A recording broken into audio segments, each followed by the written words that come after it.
Hello everyone, today we talk about the Carolingian conquest of Saxony. This is the first video we make on this topic, which deserves definitely a particular attention. We will be coming back on it hopefully in the future often. And it's actually a very complex one. You know, considering the amount of documentation is relatively poor, and the also the relative circumscription in time and space. This was one of the single most important chapters in either high or early, I don't know, you want to define it, medieval history, and with that, had major consequences for the history of Europe and the world, right? If anything, take, for example, the fact that the Renovatio Imperii after the disgregation of the Carolingian Empire restarted exactly from Saxony in the 10th century, which is kind of a paradox that the descendants of the same Widukind, the most important leader of the Saxons that fought back against the Franks to eventually surrender and get baptized, would come to revive the empire, restart what we call conventionally as the Holy Roman Empire from then on, and even if the empire was actually the same since Charlemagne. And that triggered all that series of events. Of course, the reannexation of Italy, even paving the road for the reform of the church, the Gregorian reforms, and therefore the struggle for investitures. I mean, creating one of the single most important set of dynamics in the history of Western civilization, and all starting essentially from the conquest of this peripheral, poor, primitive, backwards, and unruly and uncivilized area for Western standards at that point. And this is very fascinating, also considering the comparison with the Romans, right? The Romans, as you know, had conquered Germany, ruled over it for 20 years, essentially up to the Elbe, right? So these were essentially the same areas that the Romans had initially conquered, and that instead basically slept out of direct Roman control after the Clades Variana, after the Battle of the Teutoburg Forest, that even finds interesting parallelisms, for example, with the Züntelgebirge complex battle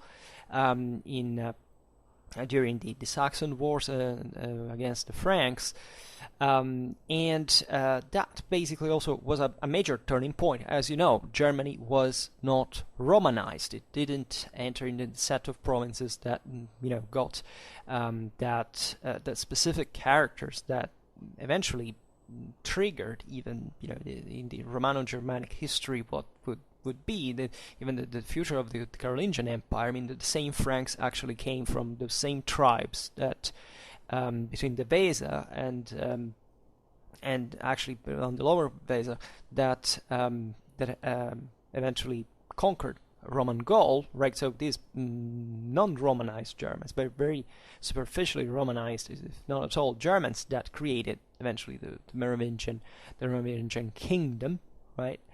And that, in fact, talking about the same areas that the Carolingians now were fighting in, right? And this is also fascinating. Also, the Carolingian conquest of Saxony basically completed the conquest of what we call improperly like Germany at this point. You know that Germania is the Latin name was given to it, but Germany at the time didn't have a national unity proper, right? It was an area that, aside from not corresponding ethnically speaking, even in many ways to today's borders, would be widened, especially towards the east in the later centuries, was basically a set of peoples that, even of tribes, right? If you look at the Saxons per se, they didn't really have much of a broader collective identity. They thought themselves like of the Westphalians, the Ostphalians, the Nordalbingians, and they were part of this galaxy of Germanic populations, so-called Germanic populations that inhabited Central and Northern Europe.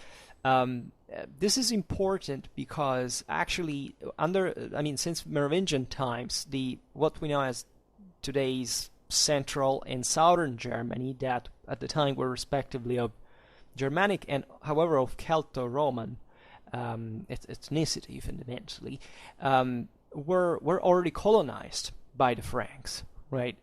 This is interesting since the 4th, the 6th century, the Franks kept expanding also eastwards from where they had come from and securing those areas, and if you want, even expanding and colonizing in areas where the Romans had not ventured, right? Naturally, today's Germany also encompasses areas, in fact, like the ones south of the Danube that were not Germanic, up to the migration era, and also the Rhine Valley that was intensely Romanized, right? And one of the most important things to bear in mind about the Frankish conquest of Saxony is also that this was a land that hadn't much of an infrastructural system to serve the Carolingian armies, right? The Carolingian army is still function essentially on base of, think about the Roman roads, or as a network were still in place, the cities, right? Especially Francia, the north of France, it wasn't massive. I mean, cities had undergone a serious crisis in previous centuries, but they were that thing. They were even in the north of France, Romance speakers, not even Germanic anymore, at least for the greatest amount of the population. And this expansion towards the Danubian area and beyond, right, that continued, in fact, in these times, and in which the same conquered Saxons during the same intervals between the Saxony Wars were dragged into, and that also triggered part of the revolts that, as we will see now, will harass the Franks for good 30 years, more than a generation of this continuous war. The securing of the Danubian area, the annexation of Bavaria, that up to that point had remained fundamentally suspensed between Longobard Italy and Frankish Gaul, a bit in an autonomous sense, the crushing of the Avar Khaganate, the same incorporation of the Longobard kingdom, the expansion south of the Pyrenees. So the conquest of Saxony stands out principally for its usually it's remembered for its brutality, right, and for the character that we will start to to address today, also in a kind of an ideological and also strategical sense of the properly religious character of this conquest, right? The Carolingians had a very specific view of their empire, of their power. They used to conceive their struggle, their expansion of Christian society as, in fact, as a mission, as a religious mission. The Longobards, for example, they were perfectly Catholic at that time, but they were demonized because of the Franco-Papal alliance for necessary reasons, right? The Muslims, that of course were Islamic invaders of Gaul, right? So in that sense, even there was there had been a reason of containment, right? Not just of annexation, expansion, invasion. The others that also were basically pagans, and the Saxons, who were pagans as well. So, and as we will see today, the Carolingians themselves, the Franks themselves as a people, were actually not deeply or completely Christianized, right? The Carolingian times were a moment in which energetic sovereigns like Charlemagne himself and Louis the Pious intensified and successfully actually the reform of the Frankish clergy that was dramatically ignorant and illiterate, and the majority of the population, including the same monarchs, the nobility, etc., owned ideals that were barely Christian. And naturally, even the political instrumentalization of religion had certain specific characters that are very fascinating to observe, and that make the Carolingian Empire more, definitely closer to the Jewish tradition actually than to the evangelical one, in terms of connection, God, politics, war, etc., as we'll see better in a while, right? Daniel's prophecy, Charlemagne was very keen on the idea of David and Goliath, right? Where David was the Carolingian Empire, whereas was fundamentally the other way around. Most of the cases, actually all of the cases of the enemies they came to fight in. But this must be observed in terms exactly of political and military strategies that were actually mastered pretty well in Carolingian times, and that in the case of the conquest of Saxony, in all its, I would say, extreme brutality, were actually successful, extremely successful at the same time. Because guess what? Saxony, the Franks fought in there for 30 years, right? The first campaigns were definitely, there was no negative cost-benefit ratio for the Franks initially. But in 30 years, what you have basically is that you have accomplished the conquest of Germany. You have brought these people in the 40s of the 9th century. Would be the Stellinger revolt. That is a bit of a different thing. It was more like a class rebellion, if you want. But here, basically, Saxony remained firmly within what would be the empire, and so much as we have said at the beginning, even the same renewal of the empire would emerge from there, right? And this is an astonishing success that is often overlooked. Even thinking, what if the Carolingians had effectively not made this, right? How would, especially during the later times, the thing would have unfolded? Which other power would have emerged in there, at least, how would Christianization proceed? What the even the Slavic lands would have been contained like? It would be very interesting to see. But of course, the history went the other way around, and we have to appreciate the accomplishment of the Franks. Now, today we will not really make a detailed story of the Saxon Wars per se. They're also somewhat, sketchily known in the way they occurred, so it could be easy to make it concise. But I think the perspective here is what really deserves attention.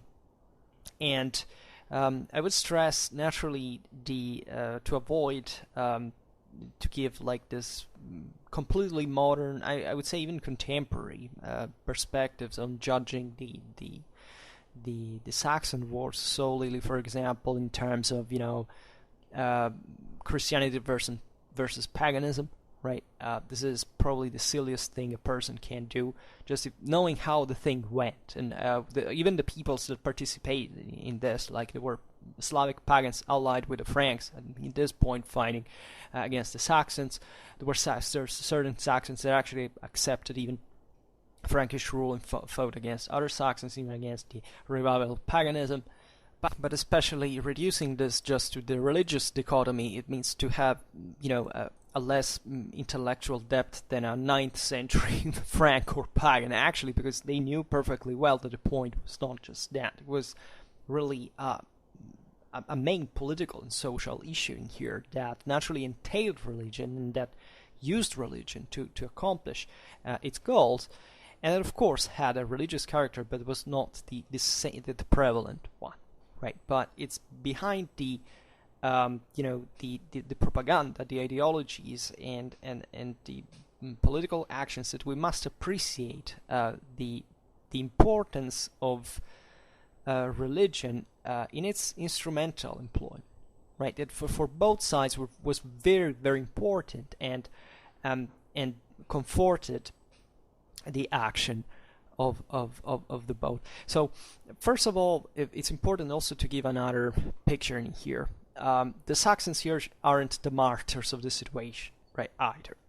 This is what the Franks, of course, didn't think, because we'll see now it's the coast that makes the martyr, not the death, as they said themselves at the time, referring to the Saxons.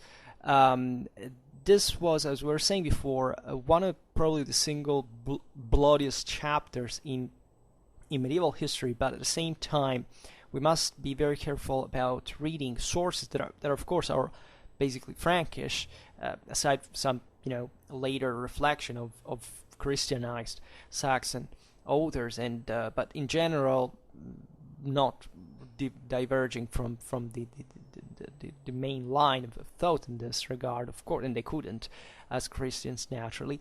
But realizing, first of all, that actually the violence standards of this time are basically to be found in many other areas. Like the Western Europeans in general were capable of such violence. We know, even, if you take Carolingian Italy capitularies, I don't know, Ludwig the Second is issuing, for example, to the royal army not to, since Lent was approaching at some point, to try to avoid to burn monasteries and to commit to burn churches and to commit adulteries along the way, right? And you perfectly realize what this means. So those were the standards, right? But it's objectively true that the Franks, like other peoples, had a different attitude towards other, towards the Longobards, for example, towards this other Teilreichen that were part of the Carolingian Empire already before, the Alemanni. There were some of the most atrocious actions committed even in that regard. But let's say that the harshness that was deployed in Saxony must be understood in a strictly strategical sense. That is, you couldn't conquer that land but behaving like that. And this means that outside of the Romano, let's say the Christian Romano-Germanic world, objectively the level of violence, right, was basically the same you find in Saxony on a regular base, right? The Carolingians were just with an imposing political, military, logistical system capable of doing it on a larger scale, but on a smaller scale, these communities were nothing better, right? They, of course, massacred, enslaved, raped everyone, women, children, on a regular basis. It was completely normal, right? It was not normal in the sense that they thought it was a positive thing to do. It was normal in the sense that it was the thing you do when you go to war, right? The Saxons harassed the Franks for, ever since we can remember, actually. They were allies for a while, for example, against the Thuringians. They committed some of the worst atrocities in that occasion, for example, together with the Franks. But if you look at the history of Frankish-Saxon relations, they were basically always these, tribal raids over, essentially western Frankish Germany, eastern Austrasia, the Rhine Valley was definitely a rich, populous area that the Carolingians needed to secure. So also this concept of frontier. If you manage to take the frontier from the Rhine, the Scheldt, into up to the Elbe River, you're going to secure and pacify and to develop economically way more easily the core land of Francia and the most developed regions, right? The Rhineland being one of them. So there were actually very very good reasons for annexating Saxony that were really well worth it, and we couldn't think otherwise, because what do you think that the Carolingian leadership, the Frankish ruling class, went at war for 30 years just for no reason, for no sound strategic vision, just to conquer this wild areas, right? This savage areas that it took centuries and centuries before kind of making grow into something more. In Germany, the Rhineland, the Danubian Valley were areas where, as you know, in the High Middle Ages, also later on, a great deal of economical, artistical, even of course political activity, produced a lot in terms of civilization. The Northeast, took its own time, right? It mostly also tended to expand towards the east. It tended to find new spaces, to reorganize. Inlands were on average poorer, right? This is truer, right? Look at even the, at the time of the Reformation, during the 60s, the north of Germany was poorer compared to the south. And it's a bit like this today, even, if you look at the southwest in general. These are more developed areas. Look even at just a map, the distribution of infrastructure, population, industries, infrastructures, and so on. And it's a Roman legacy in many ways, but it's also a legacy, of course, of the region, right? But the point here is that it had started already back in the day on those bases. So it was well worth to fight against these peoples, to crush them once for all, to stop this incursions that, incidentally, when the frontier was brought to the Elbe, is that met with the Slavic problem, right? The Slavs, as we've seen here, generally supported the Franks, especially the Obodrites, on the Baltic. But, of course, now you had conquered Saxony. That became the next frontier, also against the Danes, opening to other scenarios, right? Germany would be, after all, the one that in the High Middle Ages would expand also economically, commercially. Think about the Hansa, the Baltic, right? That was pioneered by these centers that opened, if you want, a new world. Right, to Christianity at least, expanding this still largely pagan Baltic, and as we know, and we have made many videos about this, it's from Germany that the evangelic missions towards Scandinavia were launched, etc. So what is important is also naturally the transformation of Saxony. Today we will not look at. Today we'll look just at the conquest, but what made the Saxons resisting so much was in many ways also the new political and social models that were imported and in Saxony that were not just different from the local the ones of the local communities, but also modified the same substantially, right? With this vassalitic elite that reduced the majority of free men into a subservient state, and that, of course, ideally, the Saxons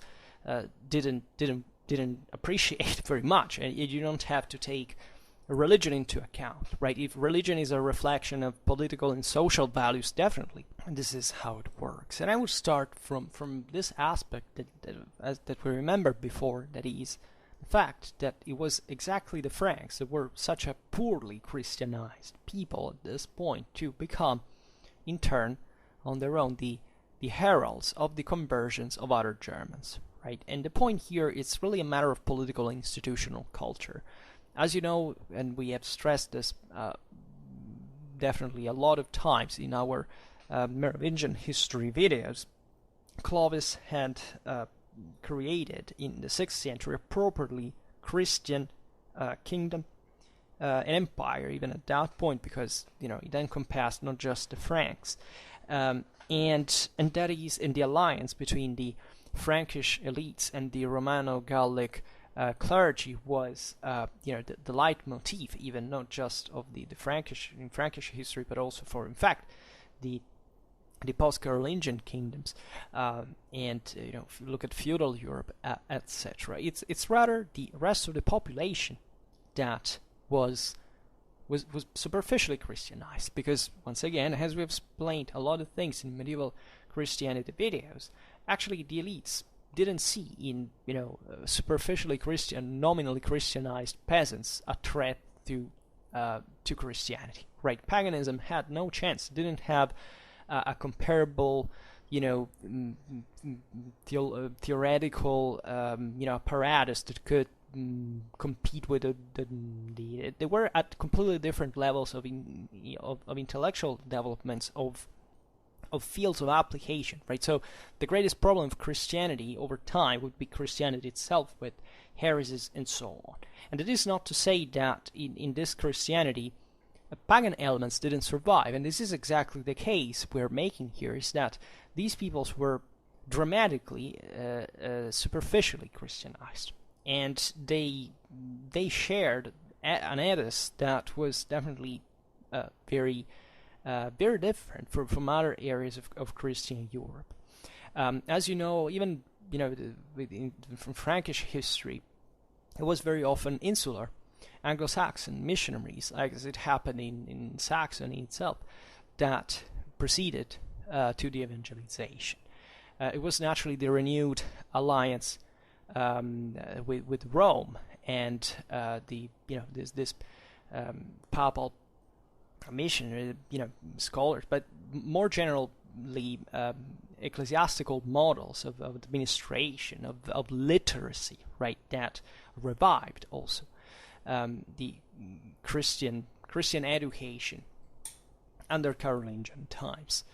But the point that is important to stress here is that the Franks and the Saxons weren't actually very different, the one from the others, right? This is particularly true, especially for Austrasia, right, the eastern half of Francia, from which actually the Carolingians themselves had emerged, because that's the area with the frontier character, also that from which the early Carolingians had stemmed from, right, and where they often knew who the Saxons were, right. They were definitely next door neighbors for the Franks in general, but the Austrasians had constantly been living next to them. And if you really compare their laws, right, this is complicated in a way, because of course the Saxons didn't write their laws, but eventually they were given, and it was an adaptation of the same by the same Franks, in part to cope with these populations, right. When the main hotbeds of rebellion were crushed, the Carolingians themselves, began to be a bit more benevolent. They loosened the grip, because of course they couldn't maintain martial law forever in a conquered land, were to be part eventually of the empire as such. But these peoples were not very different, right, in terms of culture, of even ethnicity, in a way, even linguistically. Right, Austrasia, as you know, even just look at today's linguistical map of Europe, it covers areas that, are fundamentally Germanic in tone, right? So, of course, there is also this internal, diversity of the same Frankish kingdom proper, right, aside from the empire, because the empire encompassed, Alemannia, Aquitaine, etc., but even of the Franks proper, of the ruling class, of the majority of people that went to fight in Saxony as commanders. So of course they came from all over the place. They even came from lands as far, I don't know, there were Longobards troops that were employed in Saxony, for example, after the conquest of Italy. So definitely Carolingian Empire was multi-ethnic by definition, in its of course in its universalistic intent, albeit of course the Frankish element retained a special symbolism that now we will deal with briefly in the picture as the chosen people. Remember that after the Jews and the Romans, the people at this point in history that believed really to be a chosen one were the Franks. They were sure of it, right? The Bible had prophesied according to them the same, and they had effectively renewed the empire, right? All these peoples, even the pagans, came from a we have explained many times, mentality for which doesn't matter, whether it's about Christ or Wodan.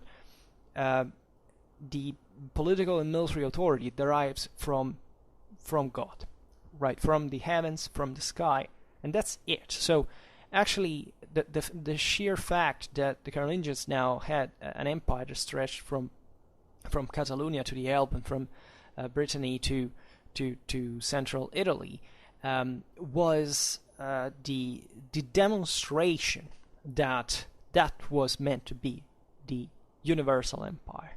The next empire, not even a Roman one, the Carolingian time, it was mostly the Ottonians that later on needed to revive chiefly the Roman character of the empire, for reasons that we have explained in dedicated videos. If you're interested, there is the Ottonian history playlist, whereas the Carolingians maintain always with much more the concept of Frankish or properly Christian empire rather than the Roman one that they considered surpassed in many ways. And this was a mindset that was widespread also among other Germans, even among the Longobards, among other peoples that thought in that sense that their ethnos had taken away the empire from the Romans, right? The empire, remember that even for the Romans themselves, had always been a religious military thing from the skies. It didn't belong to men, right? So this descended according to who effectively ruled and won, right? And once you win and rule and vanquished You are the one, right? Up to the point you will lose it to someone else. And this was also a big deal, and it was a bit like that actually for the same Ottonians from the same Saxons, like the century afterwards. In this sense, right, that the Saxons had regained a bit. Of course, they tried also to stress the fact they were heirs of the same Franks, right, as such, and they especially coupled their control with Franconia, etc. But the idea was that now it was the Saxons that held the imperium proper, while the Franks were, they were still considered historiographically to be part of at least a Germanic branch at that point, but they had their shot at that point. What matters here is that Charlemagne marks the qualifying vertex of all this process, right? From Clovis times up to Charlemagne, the Franks basically rise also in ideological terms to the highest level, to the highest responsibilities, and destiny, right? This is what they were sure of getting from God. So in Charlemagne, the missionary tradition of Clovis was fused with the aware, the conscious emulation of the Byzantine imperial sacrality, with the also very conscious work of support in spite of the many and not so light quarrels towards the papacy, right? This had been part of the Frankish foreign policy since the beginning, right? Clovis allying itself also with the Byzantines against the Arian bloc of the Goths, and now allying oneself in a competitive sense together with the papacy against the Byzantine Empire, at least naturally seen as a competitor, and even as a possible enemy, but as a possible ally as well. And this vision was naturally one with the hope to essentially obtain a Roman confirmation of their rule, right? Clovis had received back in the day the vicary of the Gauls from Constantinople. Now the Pope had crowned, first of all, had conferred the title of Patricius once again, then eventually had crowned would crown, at least considering we're talking about the Saxon Wars. This happened towards the end, 4 years before the end of the Saxon Wars, in year 800, the crowning of Charlemagne as Imperator Romanorum, whichever the legitimacy of it from a legal point of view was at the time. We have discussed these things many occasions. Actually, I think we should be very, tendentially we look at this crowning as a change the history of the world forever. Mostly we stand for the legalistic Byzantine side of the story, saying it's illegal because just another emperor can crown another emperor. But this is exactly the point we have to understand at the time, is that nobody who held power per se thought genuinely that another man could sanction that, right? We should enter in the mindset that if you ruled at the time, it was God's will, it was God's favor. Right, so even if this was a fiction, because of course everything had been staged on purpose, but the idea, Charlemagne himself was sure about that. He was the next emperor. He believed in his way. And also what we should understand in this regard, that whichever the values of these people were, definitely the pagan legacy, the pagan mindset that in part the Franks had, that Charlemagne also had, they believed in Christianity in parallel, because it's actually a prerogative of paganism to actually exist together with other creeds, and at the same time was the papacy to go tell what to believe actually to the king of the Franks at that point, from the height of its power, right? Consider this, that these things we often don't see even through the sources, naturally all the levels that we would like to know about what the actual beliefs of these peoples, of their even the same Frankish church had developed in a very different way on its own, right? Consider that before the Carolingian Empire, in fact, churches were not even unified in this sense, right? Every country had its own, right? Even if Rome had definitely managed to extend its net of relations of all the West, it was recognized morally, spiritually, as the true center of Christianity, not Constantinople. The point here is that we, in fact, read mostly the ecclesiastical side of the story, literally. I mean, from an historiographical point of view, whereas the secular one was still much closer to a pagan ethos, and to still the idea that the paganism that doesn't exclude religion per se, and especially in the military sense. What do you think that the average aristocratic, the average Frankish count that followed Charlemagne every single year of his life in campaign, in battle, right, massacring, battling, spilling blood, believed in? That was due to them by the deity of the sky, that they were right in doing so, that it was profitable to conquer other peoples and to rule them, and in this case to bring them under something greater, right? Because this was now seen prophetically as the chosen people. The Franks, as we were saying before, were the new Jews, right? And God fought alongside them, and this is where the better testamentary character that we will see now in a while is very important to understand. The Franks were fond of the Old Testament. They loved the Jewish ideal of God as Lord of battles that fights literally alongside the ranks of the chosen people, of the people of God, right? And this is what they deeply believed, because their warlike, this would be done actually with the same Saxons when they were conquered. It was very difficult, culturally speaking, to make them understand what Christianity is about. They wouldn't understand it. We say it many times. Christ was represented as a Saxon nobleman, right, with the apostles as his retinue, right, exalting the blood, the bloody passages of the scriptures to make them understand this faith, this passion, how strong it really was. Trying to grow, to make closer that sense of trust between the chieftain and the warrior, as the one that exists between Christ and the faithful. So it was a long path of civilization that entailed enormous forces, but let's not think, in fact, here the conquerors were very different from that same model.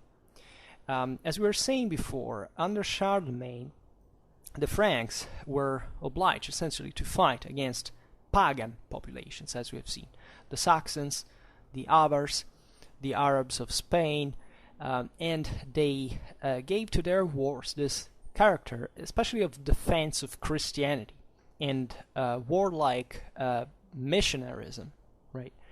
Of dilatatio Christianitatis, right? So the concept of fighting in the name of the expansion of the faith, right? That was threatened in this sense. So expansion that became literal in a sense. Look at the Carolingian borders and how much they extended under the Charlemagne.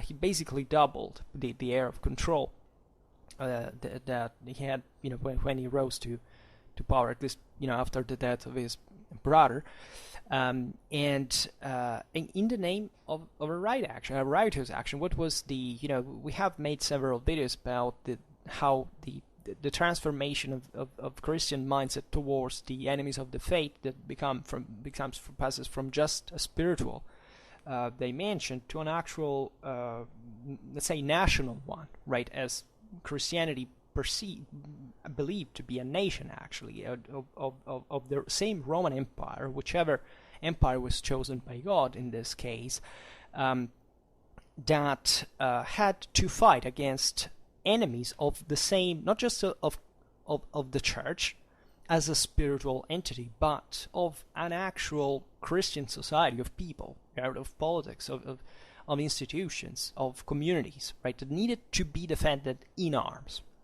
Right, and even if this the Carolingian expansion in this phase was in fact largely characterized as a war of aggression, right, against other powers. Of course, there were, this is not to say that they weren't motivated to do it, right? The same Saxon Wars actually began with a Saxon, because of a Saxon raid. It was taken as casus belli, right? But there were naturally many, the broader picture is a people that is expanding, right? Or better, an empire that is expanding. And yet it was seen as this empire belonged to the Franks as a people, from the Frankish perspective, of course. And in this vision, the armed proselytism was once more characterized by a better testamentary tradition than an evangelical one, right? And especially in providing to Charlemagne the justificational instruments, right? Why do we do that? So Charlemagne, after his crowning especially, but also before, as helper of the church and, let's say adoptive son of the church, was legitimate heir of the Augusti, right? Because he had been declared so by the church. So there is no equivocal here, right? The subtle matters of whichever it is that decides who can appoint, it doesn't matter. The church had spoken, right? The Roman papacy, at least in Western Europe, was the single most important entity, and they of course knew that it was Constantinople. They knew that there was another game there, that things functioned differently, but what a better option to get this sanction, if this also corresponded to expand the boundaries of Christianity in the name of the church, right? As we were saying before, actually, the relations between Charlemagne and the papacy were not easy. Since the beginning, there was immediately the equivocal that is at the base of the whole, struggle for investitures and centuries afterwards, who is this that really invests Rome, right? Does Charlemagne gets appointed emperor, or just a formalization, right? That of something that God has already conclaimed, right? Naturally, there were many different views in this regard, and everything was blurred just according to convenience. But there was a deeper view in here that probably really permeated the beliefs of the Carolingians. It is the fact that the Franks were called after the Romans to essentially create the empire of Christ, one under which the ultimate empire, the one after which the end of times would arrive. The idea, in fact, was that the epigone of the Romans sat at that point on the throne of Constantinople, right? And that was surely the true, let's say, Roman Empire. Like the Franks, their successors, always knew that, right? It was not a moment in which the Holy Roman Emperors eventually didn't ask a formal recognition from Constantinople, because they perfectly knew what that would mean, right, in parallel.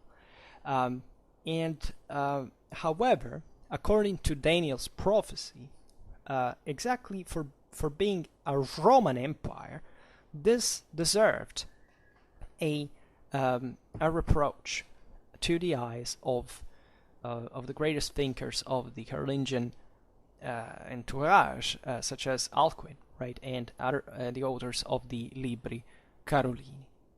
Why? Because the new Rome, Constantinople, was still the epigone of the last of the great pagan empires, which speak about the dream of Nebuchadnezzar and Daniel's dream, right? Hence, it's necessary blame of the empire. If you know the story, right? The king Nebuchadnezzar, the king of Babylon, the emperor in this case, in the prophetical vision of Daniel, had made this dream, right? And he had it was a terrible one, and he had called the wise of the empire, and nobody had answered, and he had killed them all, because they had basically to guess, not just to explain the dream, but actually to guess it before nobody had done it. So Daniel, so that this time, or the time of the Babylonian captivity of the Jews, had come there and had said that in the name of God, of course,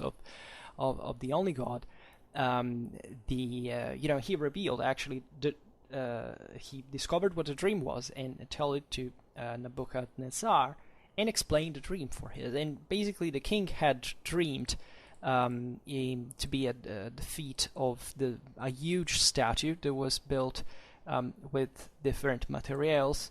It had a head of gold, a breast of silver, the thighs of brass, the legs of iron, and the foot of iron and clay. And basically, the statue begins to crumble when, if I'm not wrong, sorry, it was hit by a boulder, a stone, a stone that struck his feet, and this destroying rock was the kingdom of Christ, right? And in this progression, the prophecy had been interpreted later on as the head of gold, and the statue crumbles, and the boulder basically occupies the wall space, and the prophecy had been interpreted as if the head of gold had been the Babylonese Empire, breast of silver, and the Achaemenid one, the one of brass, the Alexandrine one, the iron one, the Roman Empire, and then eventually the coming of Christ was the split between East and West, and at that point, there would have arrived another and final empire, right? That would have fulfilled the prophecy, and that was the one of God, right? Properly. And this was strikingly seen at the time as exactly the case with Carolingian Europe as it was following, because it had followed the exact progression. It had been said that actually the empire was being split, the divided nations would have come.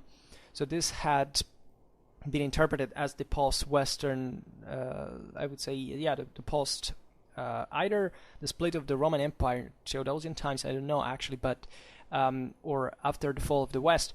But I mean the fact that this half of the Roman Empire would have survived, and then at one point another one would have come to reign, and it was being the one of God. And in this vision, there is the concept of orbis senescit, that is to say that the progression had been actually, if you look at the quality of the material, is always poorer, right? So actually this means that there had been an increased moral decay of the various empires. So the great scholars of the court of Charlemagne identified naturally in the Byzantine Empire as the worst empire that existed at that point from a moral point of view. And this is what the Germans thought anthropologically of the Romans, right? In that perspective, that they had won the empire from Rome because the Romans were too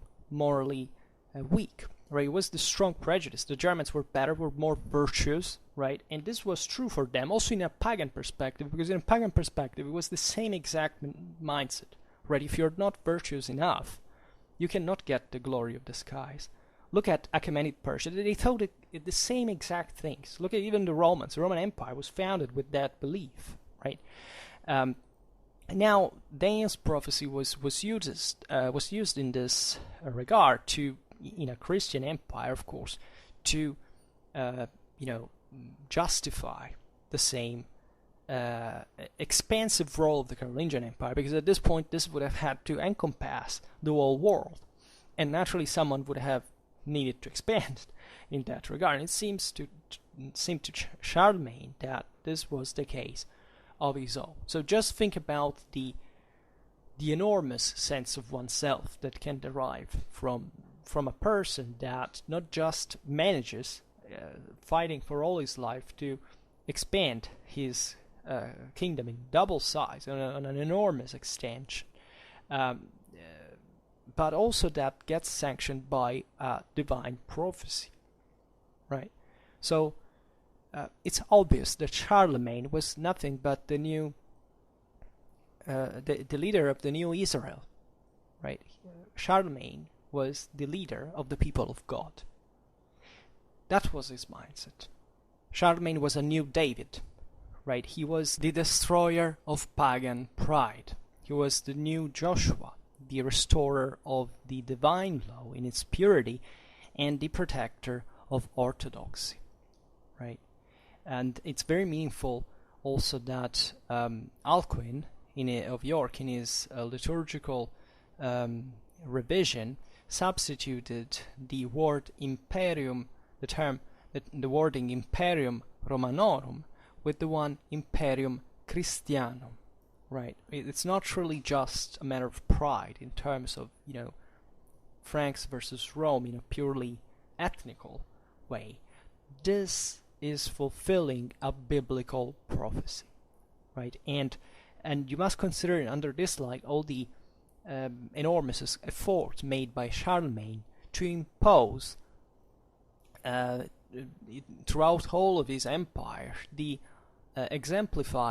liturgical customs exemplified on the pontifical ones, right? Against, by the way, the permanence of Gallican elements at the same time. That is to say, that at least in his view, not even the Frankish character was so dramatically important anymore, that there was a need to transform his own empire in the empire of God proper. Not even one of the Franks, right? This is what he could have said in front of his own comites, of the aristocracy, but of his people, his traditions that he of course shared.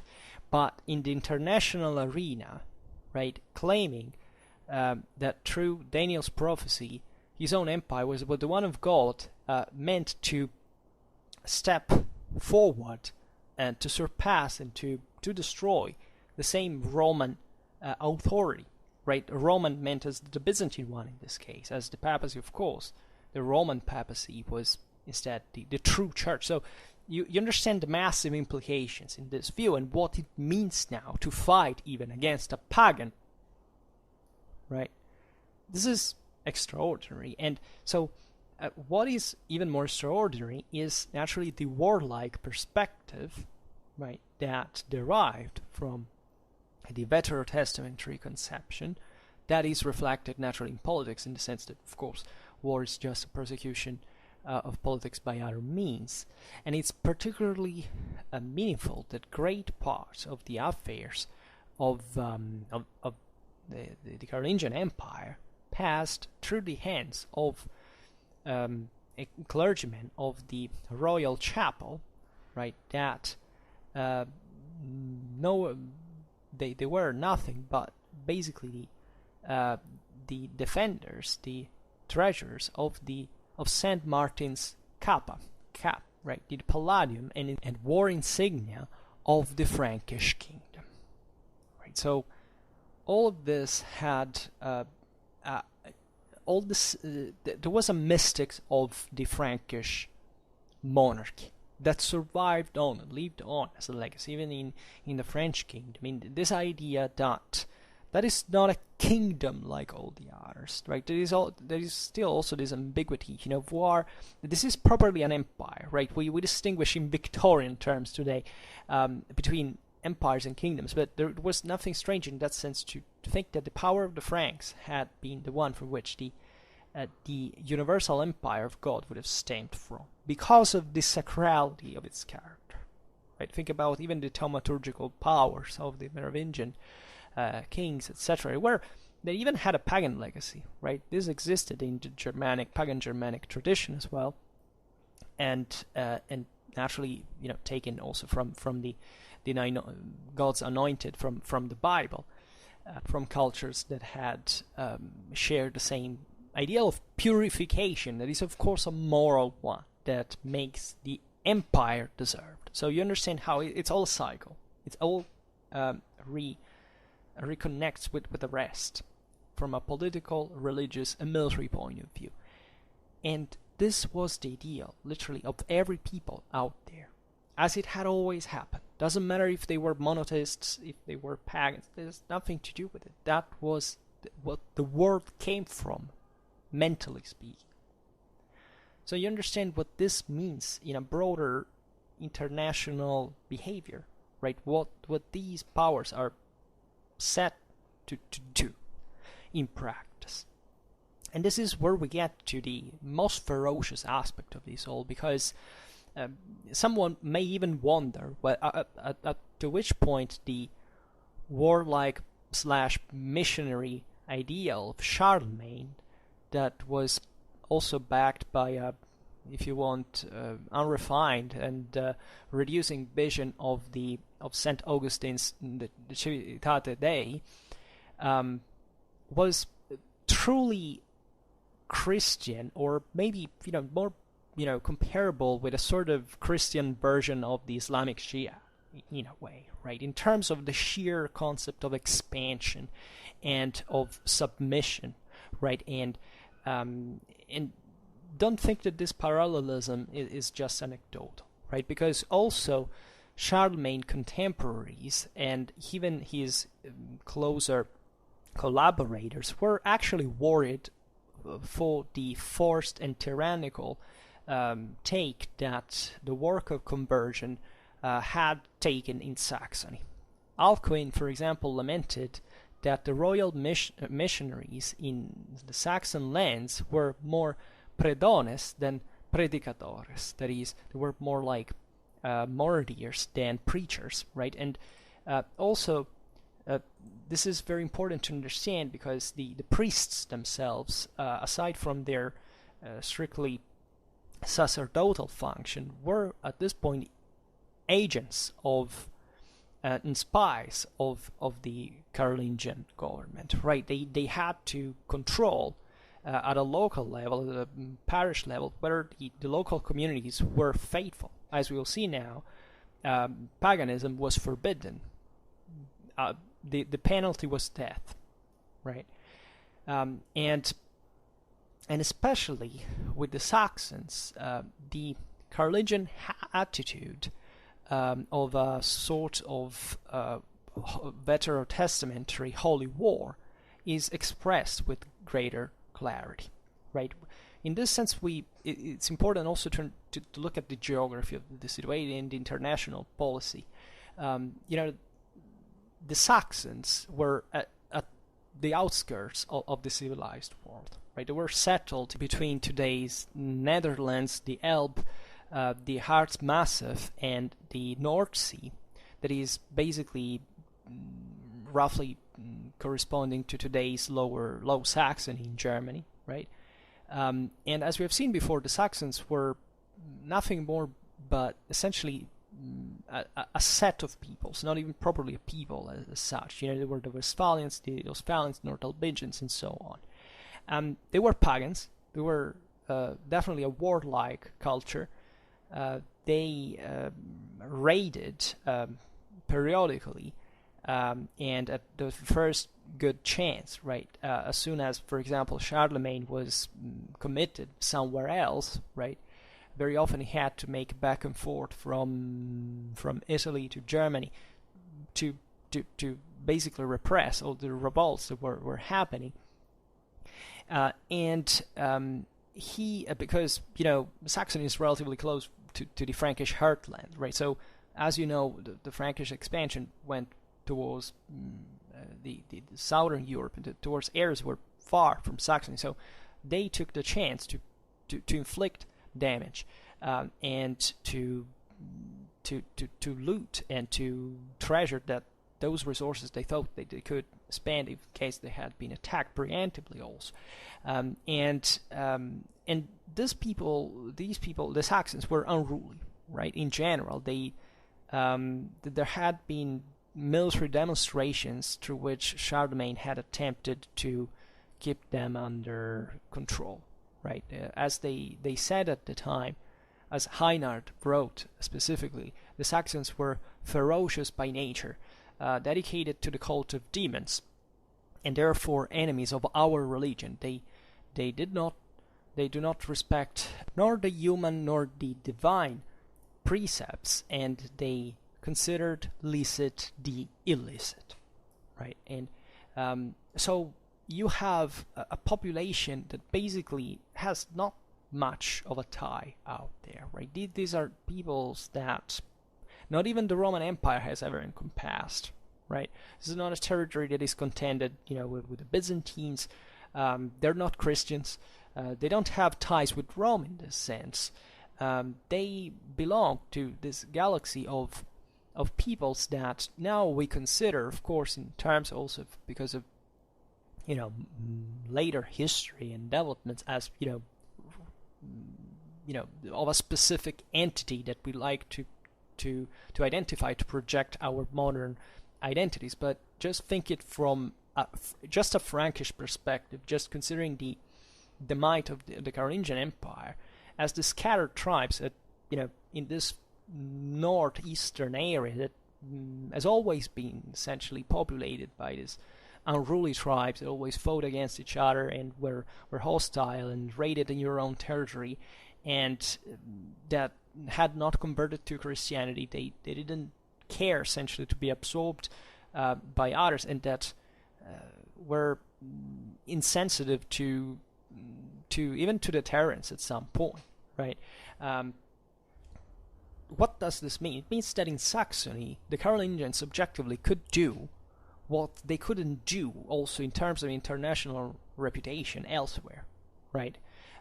If the Franks had done the same thing, for example, against the Longobards in Italy, that would have been an issue, right? Probably even the same papacy would have been worried about this. It would have not been even the need of doing anything like that, because those were, advanced political, social, institutional systems. They had laws, they were literate, they were actually even way more civilly advanced, the same Franks, right? The Franks were all about war, right? The whole deal of the Carolingian Empire, this military professional elite that is able to, thanks to the enormous agricultural resources and wealth concentration in the hands of the military class, in this Atlantic, very fertile Atlantic coastal plains, to launch raids, subduing all the neighboring nations, and exacting, of course, resources from them all, and therefore increasing their power. And this is essentially what the Carolingian military machine had been about since the time of Charles Martel, right? And already stemming from a very aristocratic and warlike mindset in the Frankish Gallo-Roman society. They were all about war, but of course they realized, and especially great rulers as like Charlemagne, that had a properly civilian interest as well. I mean, they definitely realized the importance of for example, ideally of a central government, right? Think about the construction of Aachen, the idea of even being supported by the church, of using the church to import the administrative models, to maintain instead this legacy of Mediterranean character that was terribly needed for an empire that wanted to call itself universal in Central and Northern Europe, that had lacked those systems and that functioned essentially and exclusively on a private base, right? So we have also a Carolingian Europe playlist where we discuss all this stuff as the basically essentials in order to understand Carolingian history, and what the Franks do is war. They do it better than anyone else there, because no other country aside from at least in Latin Germanic Europe has a military machine like the Franks. Nobody has a professional military class. The Anglo Saxons didn't have it. The Longobards didn't have it. The Saxons didn't have it. Right? They had essentially an aristocratic class that fought on a more or less regular base, but without having the same resources and amounts of possibilities to basically spend a lifetime on horseback with those same, with those costs and competences, military competences that the Carolingians had, right, with the system that they had put into place. So war is done by definition just by shedding blood, and the point is that the Saxons do not want to be subdued.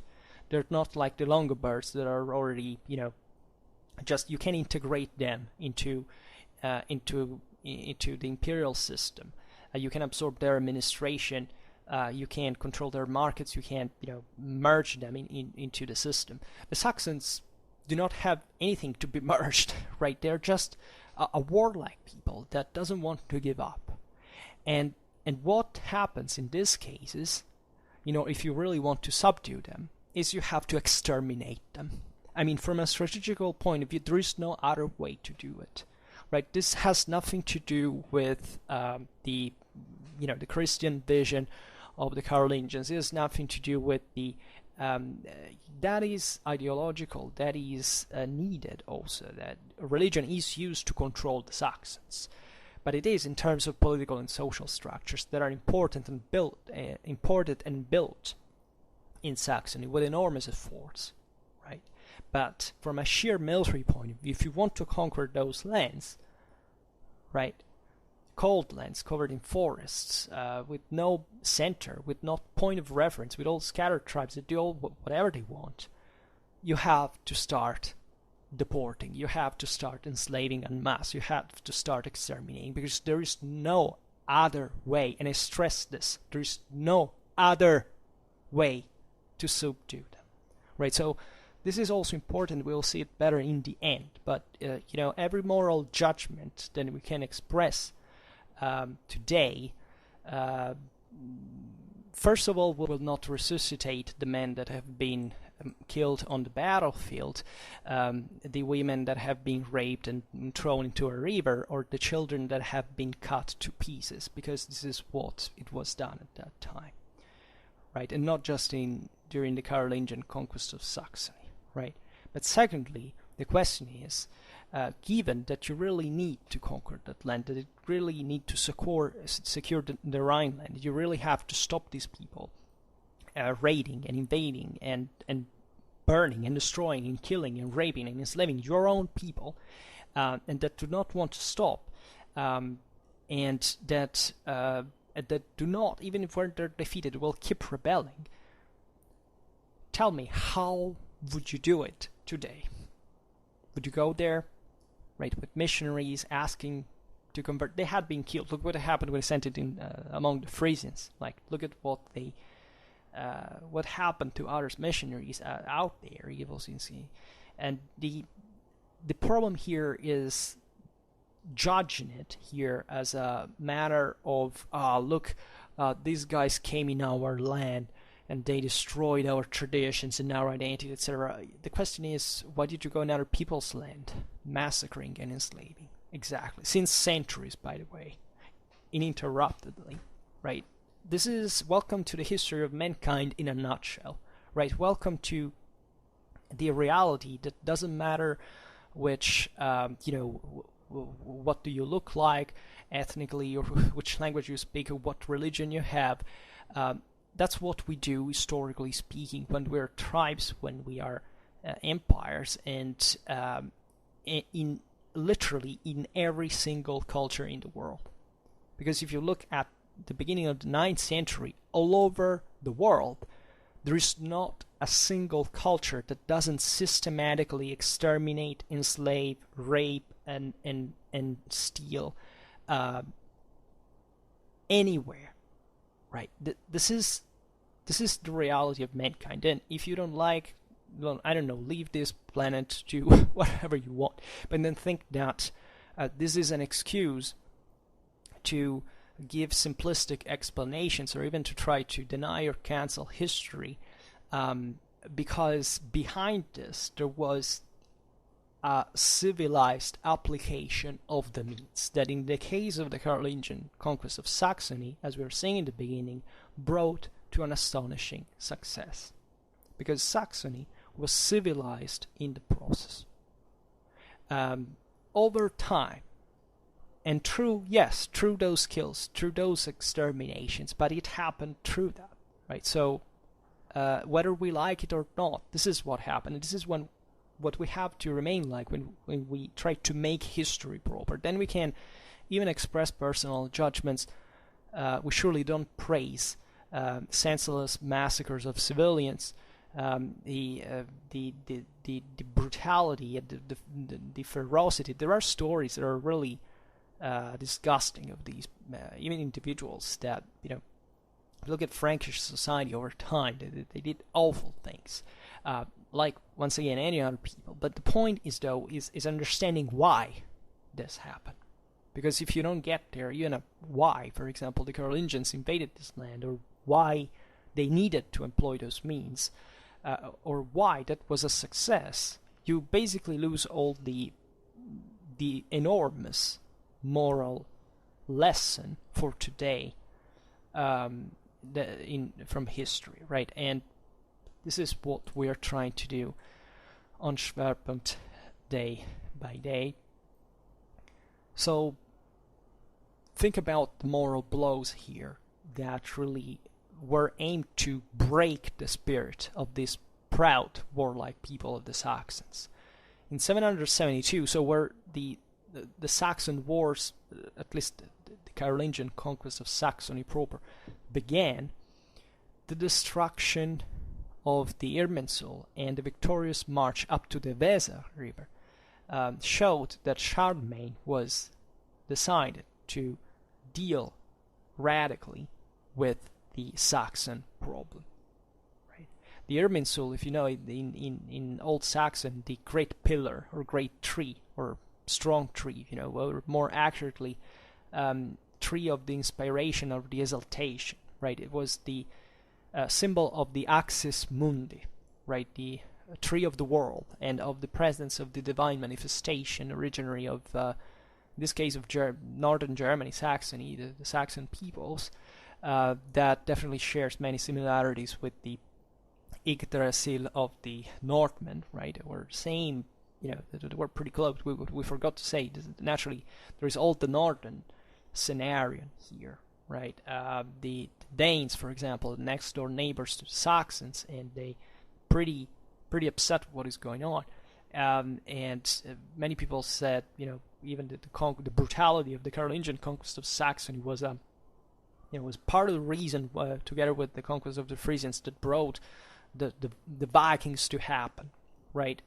This is, to me, not much of a, the Carolingian conquest of Saxony, of course, triggered very important dynamics, especially in Denmark, and also among the Western Slavs. Telling the truth, they're often overlooked. As far as the Viking era is concerned, that is mostly a consequence of the collapse of the Carolingian Empire itself, right? Not the cause, and in general, the overwhelming nature of the motivation was loot, right? Especially if you look at the early stage of this, it was what happens at every time a great empire crumbles, right? That monarchs take over, and that's what essentially the Vikings were: pirates, right, and traders, slave traders, and so that's normal, right? That's what happens all the time. So to pretend it was this a great pagan, issue here to, look at what happened to Saxony, we're going to be next. I don't think it really explains the thing. There is actually no evidence of this in the sources.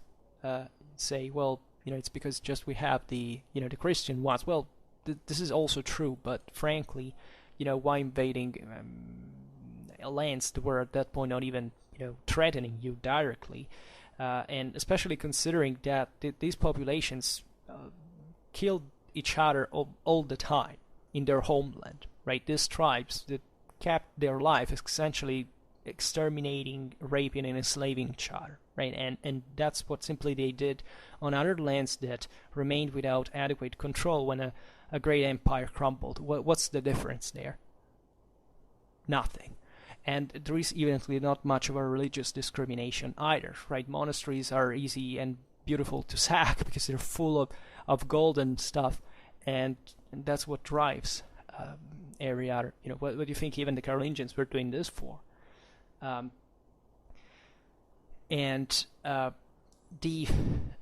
point here, I mean, the destruction of the Irminsul is really painful. I would like to stress this, that if you think about it in perspective, just think about you live in a world where there is a symbol that that represents the whole base of what you believe. It's as if one day the St. John Lateran was destroyed. I mean, the single most important church of Christianity. Just imagine destroyed by a people that comes in your land and says, now you don't have to have it anymore, right? And the reason it destroys it is that it's also destroying all the structures that you are essentially living with through that form of organization, right? The Irminsul was a symbol of values that naturally today we can't fully understand, that are kind of lost and cannot be believed, if not, unless we were those same people, right? But it obviously had to do with this enormous pride of freedom, of let's say, I would say oligarchic egalitarianism. We should open a huge parenthesis in here, because sometimes we interpret these cultures, including even the Scandinavian one, as if these were free people who lived so freely, yes, and they were so happy, and everybody was equal, right? And women were free, but these societies were nightmarish, right? And for everybody involved, and the reason being that there was no way to do better than that, because there were not enough resources. So even the same warlike character, of course, ceases as long people get civilized, because guess what? You can realize that there are other, means now to solve problems without risking your life. In a world where you don't have enough resources, and you don't have that, there is a constant instability, there are weak political administrative structures, or basically non-existent ones. You depend on your harvest, and if things go wrong, you don't have to eat. You have to go raiding someone else's cattle. There is no other way to do it if you want your women and children to leave. So this is what pushes even, the Scandinavians out of their fatherland, and to see, for example, the Viking era is also a history of colonization, among other things, of entire communities that go living in other areas, finding new land, right? The enormous deal, finding fertile land for everybody to live, to maintain themselves. This is an enormous deal, right? And the point of oligarchy is that we often stress, in fact, the egalitarianism of the societies, without counting on the fact that this egalitarianism was in fact egalitarian just for those who had the power, that in this sense stresses sort of democratic character against a further system of centralization. Nobody could practically emerge among the others, because they didn't have enough resources and the others were able to counter them. It's only in more resourceful areas that is what Saxony would be transformed like by the vassalitic beneficiary model imported by the Carolingians, that had way more resources, a much dramatically more stratified society, probably the most highly stratified society of Europe at that time, that you can start having a central direction, acting all as one and not as scattered tribes, right? And with this continuous instability and poverty and difficulties that bring you to go raid into your neighbor's land, as the Saxons did in the Frankish one. So this is not even we have to imagine what it was to be from the Saxon side. And it's obvious that these dynamics were justified by a moral system that emphasized naturally this warlike character, that emphasized the fact that of course these people didn't give a single damn about whoever they killed or enslaved in the process, just like the Carolingians, and that everything was fine until one day someone that you had gone harassing for centuries knocks at your door and comes at your Irminsul and razes it to the ground and builds a church over it and imposes you to believe something different, something that goes by the name of civilization, right? That you have to pay for, not having been able to cope before. And this is harsh. This passes through the annihilation of entire tribes, on the disappearance of entire villages, on people that today do not exist because simply their ancestors have been slaughtered at that time by a Carolingian Spada, right? So the point here is that the thing is as radically brutal as you probably can't even imagine. We can't even imagine, or better, we can, if we had lived under during things like World War II, that just for saying what was better between the Carolingians that massacred Saxon children and women in the beginning of the 19th century, or National Socialists gassing Jews, political dissidents, or homosexuals en masse in gas chambers, right? It's that's a tough one, right? Because the means change, but it seems like the evil is always in the same character, right?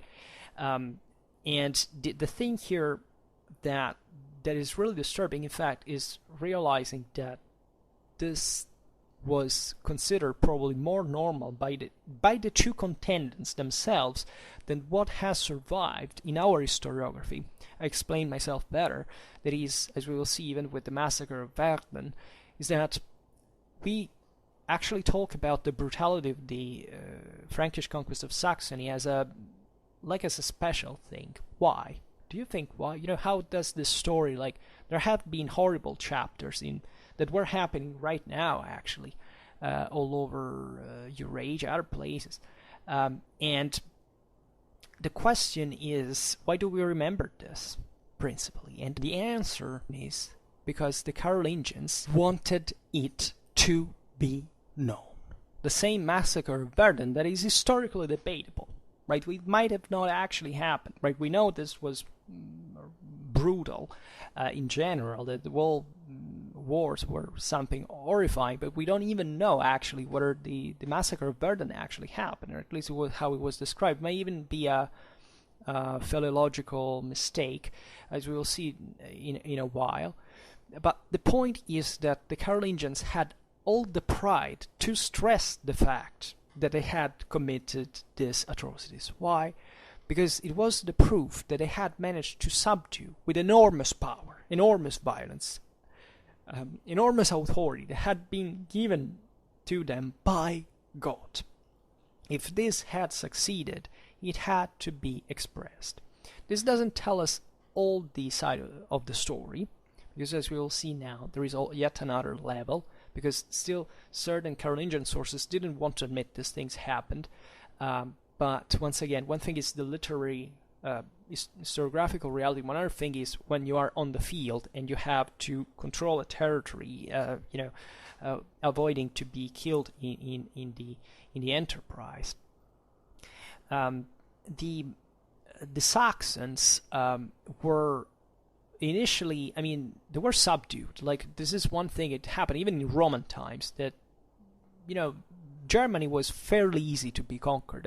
It was all the tribes were immediately crushed. It was not much of a setback, right? It was easy to conquer disunited primitive peoples, right? The Saxons were obliged, even in Carolingian times, to give up, to subdue, to offer hostages, right?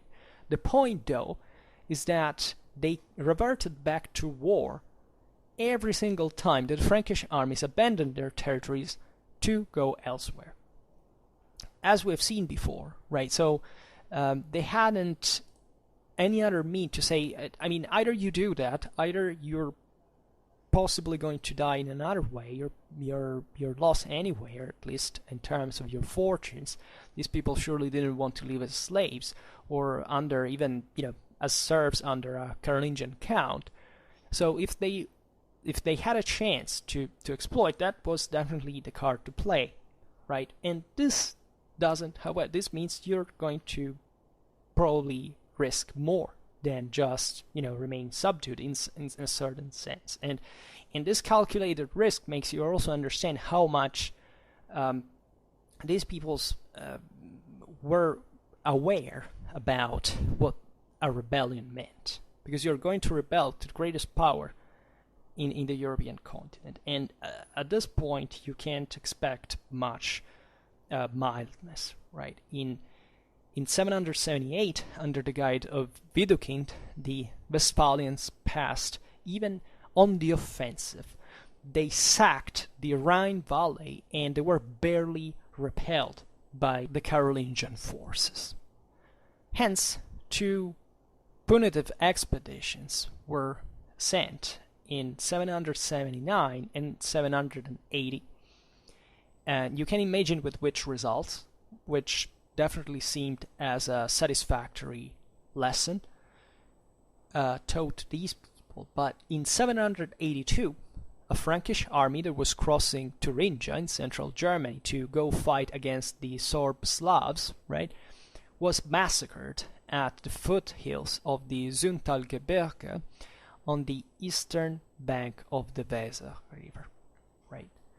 This is one of the most important battles of the time. If anything, on the long run, it didn't have much of an impact, but in the annals of military history, because it's the only Carolingian battle of which we know the tactical development, right? Of all the wars that the Carolingians fought, basically for 1 century and a half, this is the only one about which we know what actually happened in the battle, right? And this is a good lesson for understanding the what historiography really was at that time. We actually even have, there's a nephew of Charlemagne that was an abbot and a war and a knight, right?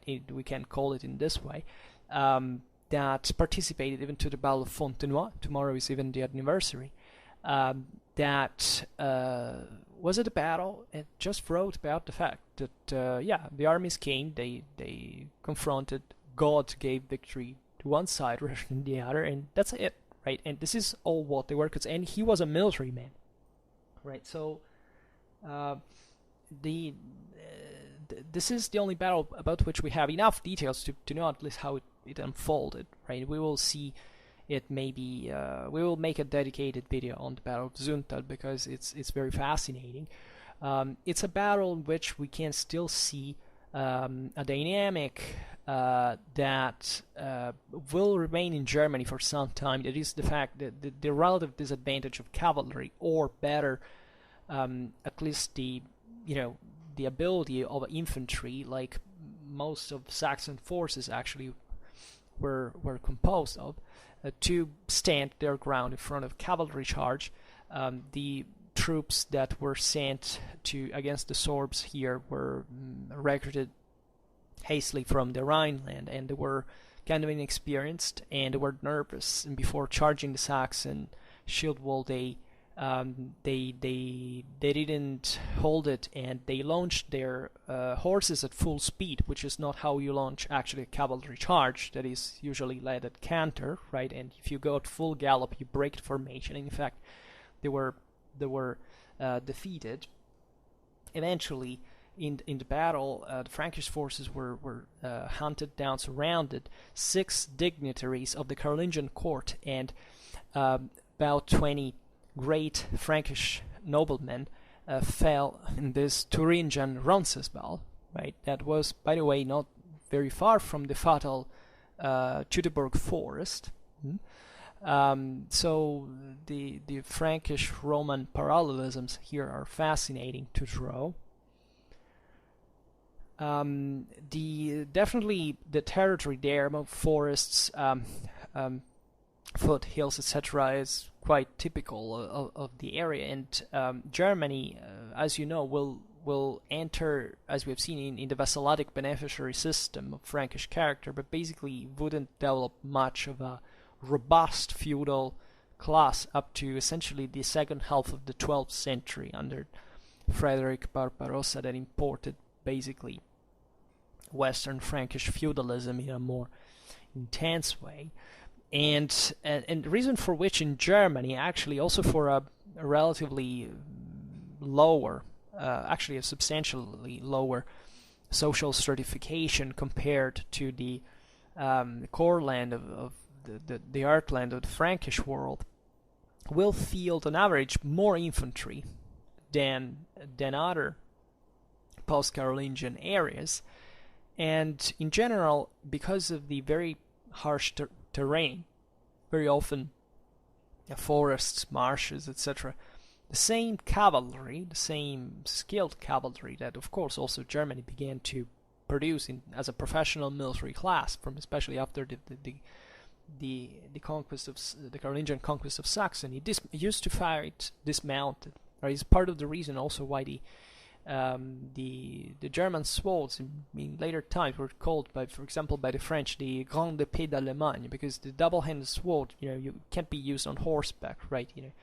and this dismounting probably favored the fact that, you know, they could use this weapon on foot, and developing this characteristic that was remarked by the surrounding nations. Now, this is just a detail, but just for saying that this territory was wild at the time. You know, the Carolingian conquest and the vassalic beneficiary system introduced locally was about a lot of deforestation, reclamation, building fortresses. I mean, changing the landscape literally, and this was done very harshly in a land that, as we've recalled before, you know, hadn't even managed to be Romanized, right? So naturally, 9th century Germany was different from 1st century Germany, but don't think that it was so different after all, and it took a lot of sweat and tears and blood, literally, to build the you know, Frankish Saxony as such. I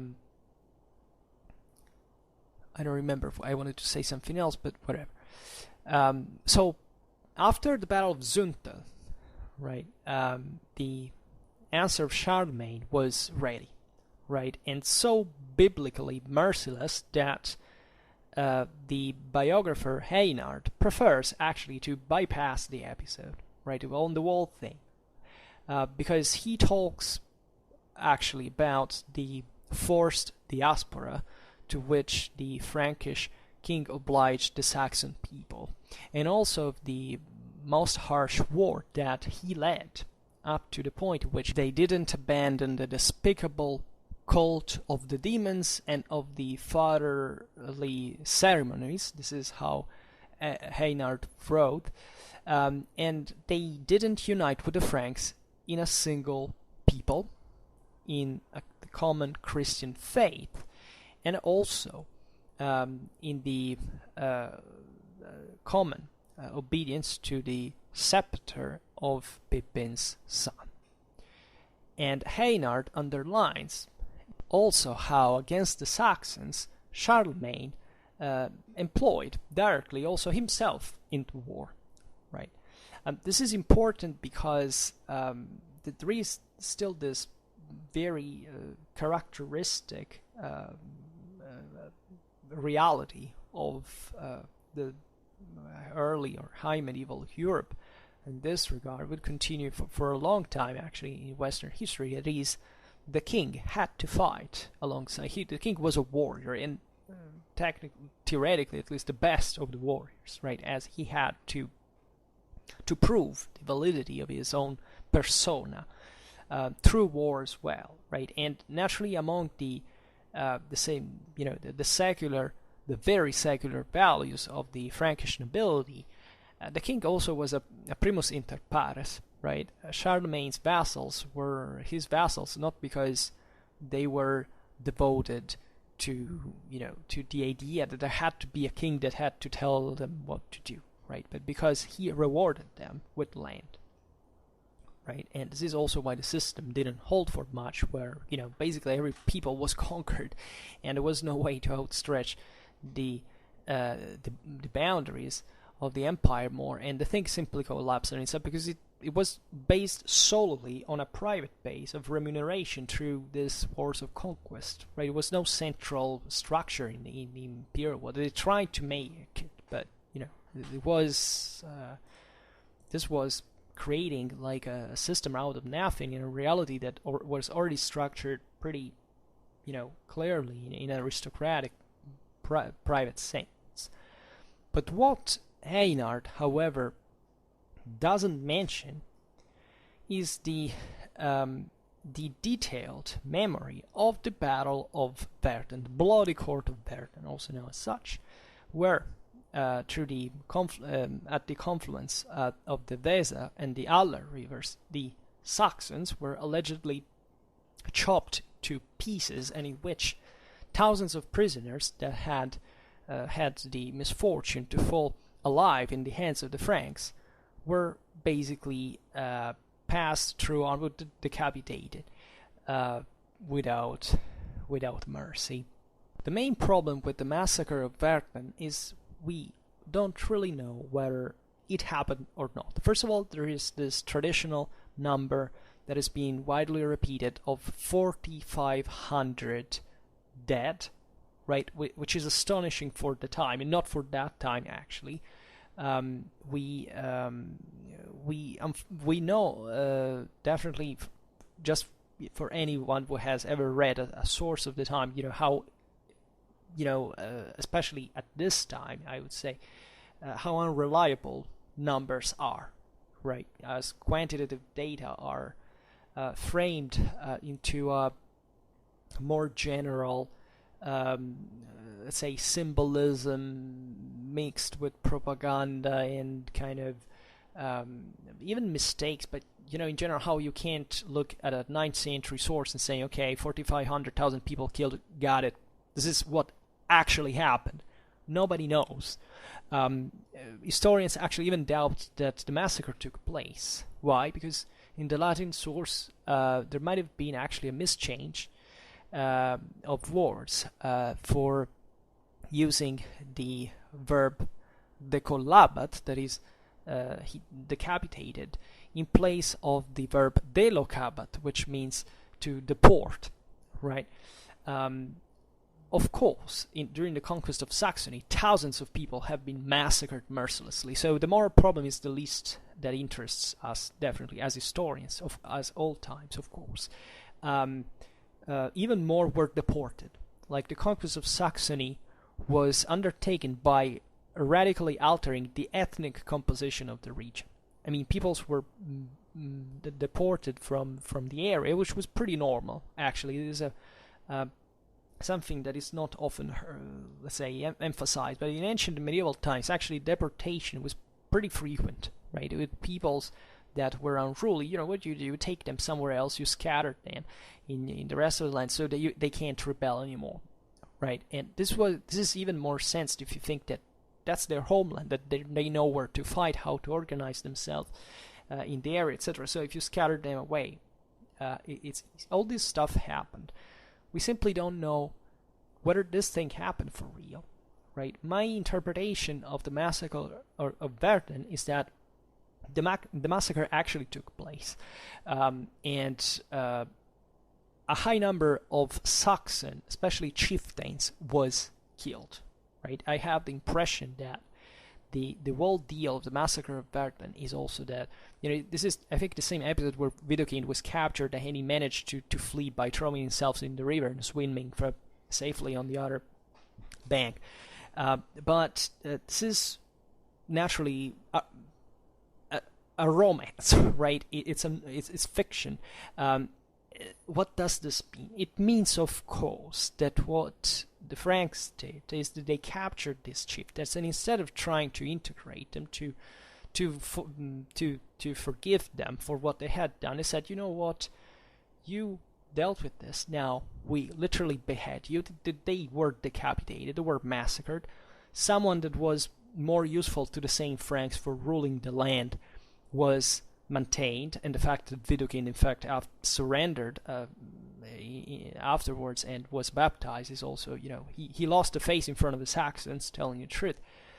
That's not what the nationalistic rhetoric would make you sound, but that's exactly what it did. I mean, there were surely Saxon chieftains that refused, to said, nuts, we will never surrender, and they got themselves massacred together with all their families. Widukind did it, right? And I personally don't see much, of a problem with that, considering the whole picture, considering the fact that, of course, the Saxons didn't even move in block, right? There were certain Saxons that were naturally from the Carolingian side. They were sent under pagans. Think about the Slavs, the Obortids, that were allies with the Carolingians as well in the clash against the Saxons. So this was a deeply political move, and definitely beheading some important figures of the Saxon aristocracy meant really to say, here we don't, I want to use a vulgar term, I say we don't play around, okay? There was still a kind of, not necessary respect towards a subdued aristocracy, right? The Carolingians had actually and literally decapitated all the Alemannic aristocracy after having invited them back in Francia, right? Just to literally behead the local ruling class that had tried to emancipate itself from the Frankish domination. This was showing to the other Saxon, it was obviously a deterrent move, it was showing to the other Saxon chieftains that there was no way their rebellion would lead anywhere, if not to their death, right? And this is important because if you look at what the Carolingians did also in other countries, it's not that they came and they massacred the local elites. Take, for example, in Longobard, Italy, especially the more peripheral duchies, the Carolingians simply received their submission, that they confirmed the local rulers, the local dukes, right? They were gradually substituted either when they died, because the thing was not dynastic like in Francia, or they, in case they rebelled, of course they fought against it, but sometimes they just maintained their government, because also there was no need to take them out or even to dislodge them otherwise. In this case, the thing meant either you obey us or you will be taken out, right? And naturally also Saxony saw the introduction of a Frankish elite, right? Some even of some low status. This is important. It probably had to do in part with the relative poverty and peripheral character of Saxony, but also possibly not to alter too much. In fact, with two great figures, the same prerogatives of the local aristocracy when it was actually responding to the Frankish policy, right? This is important because if you think that the same Ottonian dynasty was born out of an obscure Frankish count sent there, we don't even remember his name, and the daughter of Widukind, well, that makes you understand how the thing unfolded. Of course, this is not time for genocide. There are not peoples that are erased from the face of the earth, and because they were that people. That's the difference between a massacre and a genocide. The important was just to govern the area. These guys had rebelled, they got defeated, you got a massacre, and you massacred their chiefs, so they understand what the point is. Also, consider that, there is a labor force that you want to maintain. It's useless to invade a land and to massacre everybody who inhabits it, because you need agricultural resources. What do you conquer a land for if you don't even have, the people that inhabited them? So, yes, heavy massacres, but still, for those time standards, they don't think that were so unsensitive towards violence in this sense. I mean, at the beginning we obviously said that it was somewhat normal to massacre, because of course human life was cheaper, and of course the reality brought to it. But at the same time, massacring was still seen as a negative thing, right? Something you had to do for a cause of major force. So this massacre was emphasized by the same Carolingian sources to stress, at least the most secular one, because the ecclesiastic ones wanted obviously to this conquest to sound pure. But what is pure? Where you're invading a land, you have to fight in it, right? What is that you want to do? You want to conquer it by preaching the Bible? Of course, you have to do it with a sword. Right, and this is why Heynard, for example, doesn't talk about this. But don't think that what the Carolingians did in this sense in Saxony was worse than what the situation required for those time standards. Right. We definitely have to give that the bloody court of Verden remains exceptional, even within the habitually harsh policy of massacres and of mass deportations, and also the forced baptisms that Charlemagne enacted towards the Saxons. Right, forced conversion was a way to ensure the obedience of the local communities.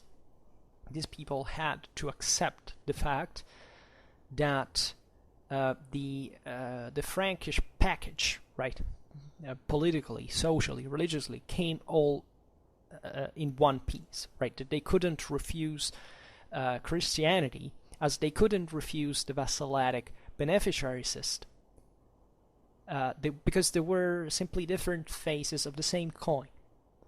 They couldn't be without one another. The Carolingians began to found cities that the Saxons didn't have as such. They began to build stone buildings. They began to build churches, to build castles, with resources, by the way, that the Saxons hadn't had up to that point. That's the reason why they hadn't done them themselves, right? So it wasn't nightmarish, right? It was I think the way that connected Corvey to Paderborn was known as Hellweg, which, in German means hellway, right? So the way of hell, because it was a harsh territory, always risking ambushes, and think about what 9th century northern Germany could be. Come on. Neithard, that is the same guy we were mentioning before as the historian of the Battle of Fontenoy. It was nephew and biographer of Charlemagne, right? Emphasizes, for example, differently from Einhard, because they were from two very different backgrounds, that Charlemagne had held the peoples with moderate terror, right? It is a judgment that aims at making overlapping the Svetonian rhetorical model of the just prince with the actions of Charles, right? That sounds kind of euphemistic, but that doesn't, that has its own sensitivity, that has its own intelligence, right? The idea that you can't help these guys without terror, right? You have to present a deterrent force, right? And the effects didn't lack, in the sense that the massacre done in cold blood at Verden spread among the Saxons a dark terror, and it shattered their will to fight. This is what we're saying at the beginning. You can't conquer these peoples if you do not enact these measures. They saw there was no way out, right? They had been conquered, they rebelled, they were defeated again.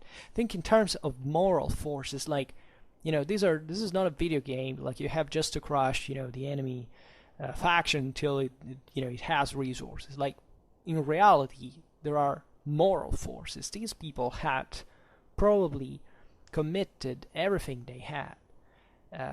They had died, literally, for their ideal, and they lost. And just think about what this means.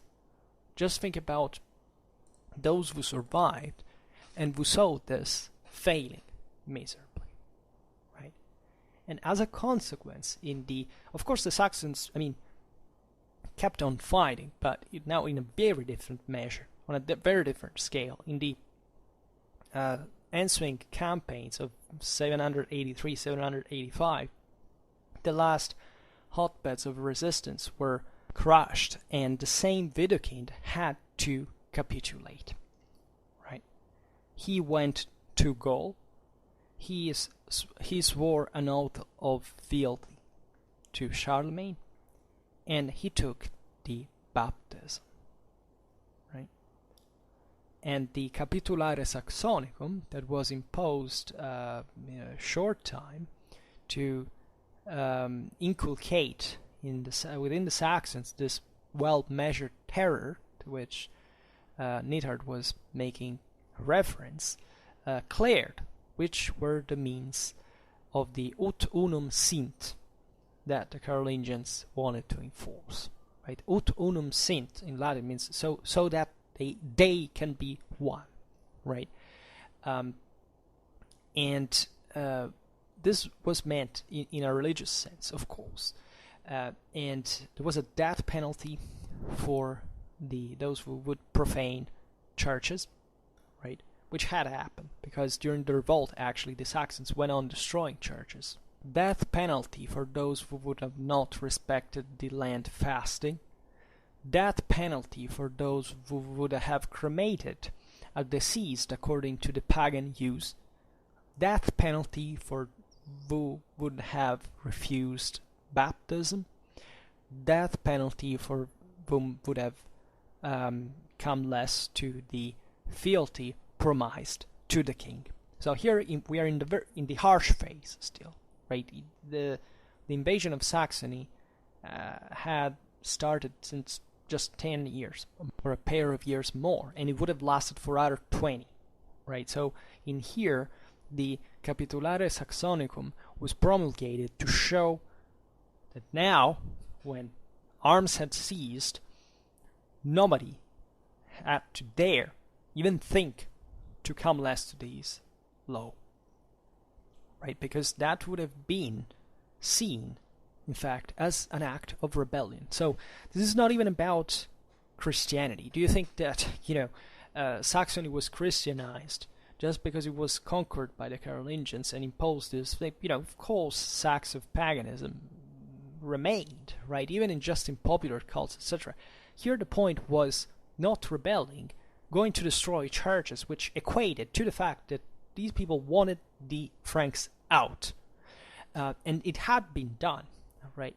And such a program naturally hurted deeply the dignity and the traditions of an entire people, and could not but provoke a revolt that, in fact, broke out suddenly, but definitely, just from the Frankish side, because the Saxons had been, the Saxon rebellious thoughts had been burning under the ashes, in the spring of 793.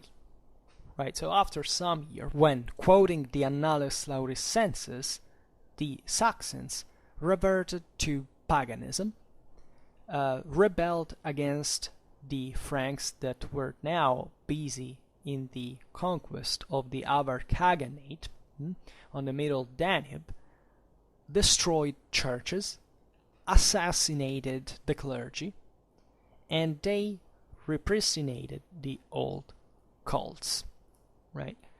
And this, do you really get here how strong-willed these people were? After the defeats and the heavy blows they had taken, these guys rebelled once again, right? And the whirlwind of violence of Iron Hill began, of course, once again. Massacres, forced baptisms, hostages drawn in the thousands, right? And this is what an empire like the Carolingian one could afford to do, right? It would be interesting one day to make a video to actually look at all these campaigns and see the method that the Carolingians employed in here, right? For example, the campaign against the Avar Khaganate was a masterpiece of logistics, as much as the Longobard invasion with the double army across the Alps, right? The Carolingians were, Charlemagne was a master organizer, right? He wasn't a dramatic. Here, we're not still in a time in military history where you can't see, an enormous military genius emerging from the history books, because of the relative simplicity and logic that stands beyond these actions, right? This is what it needed to be done. There were many other options, right? Every sovereign, probably, at least Charlemagne, maybe, was very energetic and determined, but, this is how you had to cope with this problems, right? To project a campaign this year in this region, this other year we go crushing these guys that have rebelled, right? There is all this method that the Carolingian war machine can afford, with the enormous resources that it can draw, to send in these troops. By the way, there is this corps of heavy cavalry, then also the militias drawn from the various areas of the empire that count. The same Saxony actually was sending troops.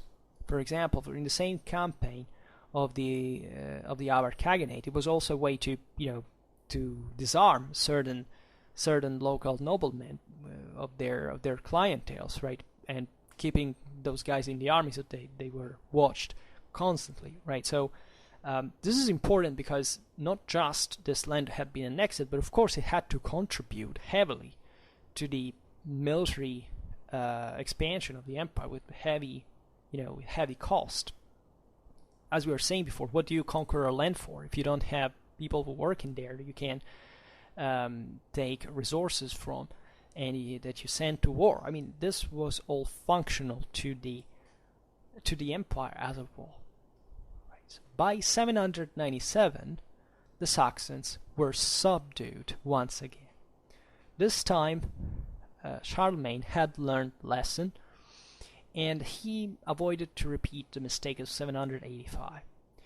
At this point, naturally, Saxons also were exhausted, right, in their own regard. So there was room, of course, for further revolts, but Charlemagne understood now that an agreement could be more convenient.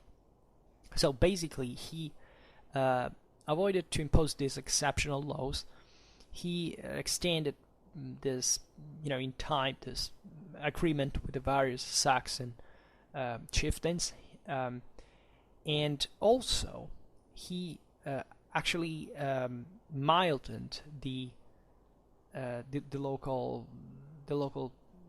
laws, right? He actually extended the Frankish legislation to Saxony, which of course, didn't exclude that the Saxons had always to be obedient. They couldn't, do anything against Christianity. They still, paganism was forbidden, but at least the word now extended, a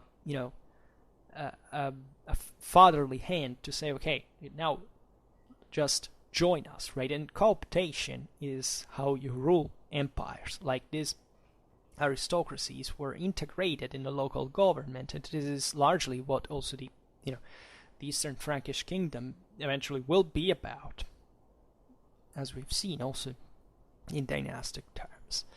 And it was, in this sense, capable to ensure the fealty of the Westphalians and the Ostphalians, right? More difficult was instead the penetration northeast of the Weser River, especially among the Nordalbingians that were from the other side of the Elbe, so basically at the base of the Jutland Peninsula, and they were naturally the more distant peoples. They were fundamentally more difficult to reach, simply. And Charlemagne, in order to crush their resistance, and for a long time, right, employed the harshest means, including forced deportation. But he also exploited skillfully the alliance with the Slavic Obodrites that, as you know, inhabited fundamentally east of them on the Baltic. And therefore, this changed, especially in Nordalbingia, the human geography, let's call it in this way, of the area. And towards 804, this work of setting was perfection, fundamentally. So this is the year in which we can say that after more than 30 years, it occupied, most of, the Charlemagne's reign. Saxony was subdued. And from here, aside from the Stendinger revolt, it was repressed anyway, it was more a social thing than really a political one. Saxony remained faithful to the empire. 30 years of the most radical violence imaginable, but it got the thing done. Saxony was incorporated in the empire, and it would become a successful model of Frankish government. Right, Eastern Frankish Germany started, especially from Franconia, but from Saxony as well. as a functional system, right? With all its limits, of course, it was not a centralized land. It was always a great difficulty of controlling all these areas, but fundamentally, also in its military character, for example, with the eastern frontier against the Slavs, I mean, it was a system that fundamentally began to structure itself in a functional sense, and as you know, it would be, in fact, as we remember multiple times from Saxony, that the empire would be revived as a properly military thing, right? Because it was the Saxon military in Ottonian times under Henry the Fowler that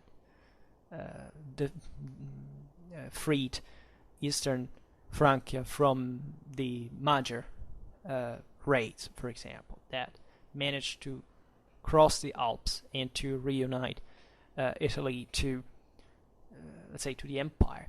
And this is a story that we had discussed on many other occasions. This is naturally an optimistic view, a precarious one. We're talking about 1 century afterwards, but we cannot deny that everything passed from this achievement. 30 years of war, Saxony is a success. And this, in my opinion, also shows the astonishing resources and vision of the Carolingian world. I mean, the conquest of Saxony is probably one of the single great proofs of strategical vision, of resilience, of determination that the Carolingian Empire as a system showed. Right, these lands were forged as Frankish territories in blood, in iron, right? But it worked, and the thing went over 30 years. They didn't give up, right? The Carolingians were stronger. They managed to do what not even the Romans had been capable of doing in Germany, right? We have talked, of course, about the moral implications of this story. I mean, what can we really draw from this event? I don't think that a moral judgment on Charlemagne would be very due in this situation, just historically speaking, right? As we have seen before, in our last generations, but even today, we have seen much worse than the bloody court of Verden, right? Thousands of people get killed every day, and we don't seem to care particularly much. Also, yeah, you and me maybe don't go sword in hand killing them, but we are part of systems that actually do this. And as in the case of Charlemagne, it may not be even devoid of good reason, right? As we have seen, what threat was posed by the Saxon raids in the Rhineland and the instability that unfolded. Also, we can't really understand at its fullest the mindset that lays within these people. Like, we can't reason like a Carolingian count who essentially spent literally his life on horseback, campaign after campaign, year after year, every single year of their life, living as military professionals that kill and pillage and destroy on a regular basis, right? Because there is no other way to expand the empire and secure their profits and to make it worth, right? And also, we can't be in the head of a Saxon tribal warrior who was tied to his own chieftain by a relation of obedience, of faith, of trust, of obedience, that had to follow him into battle against these invaders that had come to destroy the most sacred sanctuaries and symbols of the local tribes, and that had imposed their laws and deported their families.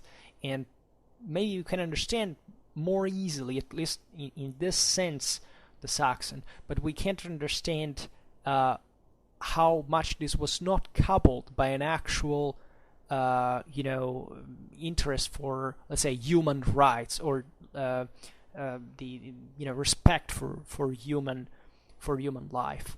right? Maybe a Carolingian count actually had it greater in his primitive Christian sensitivity, in the way he had learned it, mixed with lots of other pagan, mostly military morals, right? We can't understand the sheer amount of violence and ferocity and cruelty that these societies were exposed to on a regular base from the inside, from the outside, right? The oppression, the hatred, the interests, the betrayals, right? Think about those Saxons who sided with the Carolingians, and think at how much that costed, and how much blood and sufferance that it caused. Right? But the point isn't here, right? We're not meant even to understand from the Frankish side, which, for example, which kind of Christianism this really was, right? Aside from the doctrinal quality of the Franks having a pretty superficial understanding of Christian theology by themselves, and in this sense, which kind of Christianity was the one in the name of which was offered to the pagans the alternative between baptism and death, right? Also, which kind of Christianity was the one that the pagans accepted, and accepting it with some conditions, by the way, right? It was definitely not, if not superficially, the Christianity of Jesus, of Paul, or of Augustine, right? At least in the original dictate, right? Even if it definitely was a development of the same, right? We have seen, and we will keep telling the story over time of how Christianity changed over time. How, of course, the Christianity we're talking about, even in from expressed from the papacy at that point, was something different, right, from the one of just 400 years before. That the same vision of the enemies of the faith, of the role of the church and of the empire, were quite different from the one of St. Paul, right? And who can tell, what Jesus would have thought of this, right? This was an idea that had been transformed for certain specific political and social purposes that must be understood, right? And this Christianity must be, this Christianism must be understood in its function, right? And in the intelligence, in the way it was employed as an instrument. But there is another aspect that is very important from an historiographical point of view, and for us to understand, right? Because the Christianity that was imposed on at the sword's point was definitely not even the Christianism of Bede the Venerable, for example, nor of Alcuin of York, right? That was, expressing his own opinions relatively to this whole enterprise, but was calmly philosophizing in the comfortable quietness of Aachen, right? And of course, the Christianism expressed by the scholars of the Carolingian Cenaculum was a much higher and purer one than the iron and coarse creed that was imposed by Charlemagne to his defeated enemies, right? And we will have to make a lot of videos in explaining how this Christianity was received, and the actual enormous benefit that it gave to these people in terms of their leadership, in their improvement as a society, right? In 1 century, the Saxons would have become the column of the Christian West. So who were these people? What was their paganism? What was their Christianity? These are quite important questions we will have to answer in other videos. But just reflect on what happened beyond the pens of the intellectuals of the Carolingian schools. Think of what happened in the forests of Saxony. Think about these councils held secretly in the night, away from indiscreet eyes and ears of this Saxon noblemen that were confronted with this decision of having to pass to the other side at one point, because there was no other option anyway. And think about the cost. Think about the moral, cultural, traditional legacy that they abandoned, and the one, however, that they retained. And think at how it was coupled with Christianity as such.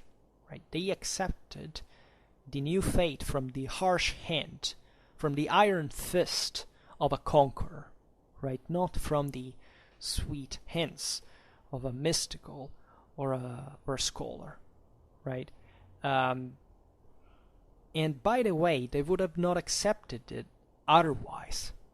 A Saxon would have not been converted, especially an average Saxon, like maybe a nobleman who was closer to the idea of being co-opted in a system that, together with Christianity, favored also, a certain degree of social certification, the idea that, in fact, the average freeman could be lessened in terms of political and social power, that could create more permanent structures. Look at what happened to Denmark, right? Look at what happened to those countries that were not, most of Christianization of Europe didn't pass through violence.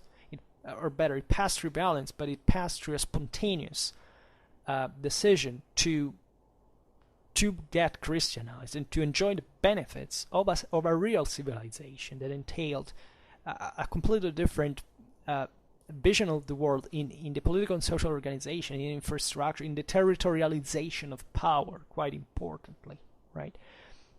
A Saxon would have never accepted this if he hadn't gotten power from it, in part. Right, these Saxon aristocracies at one point understood. Right, it would be very interesting to know. Unfortunately, we don't. But how the thing happened, how individually these people decided it was in fact, really the most profitable thing. Right, the freemen were lost. The freemen in Germany, as we were saying before, they maintained somewhat of a greater liberty than in other Carolingian, especially in the Western Frankish kingdom, but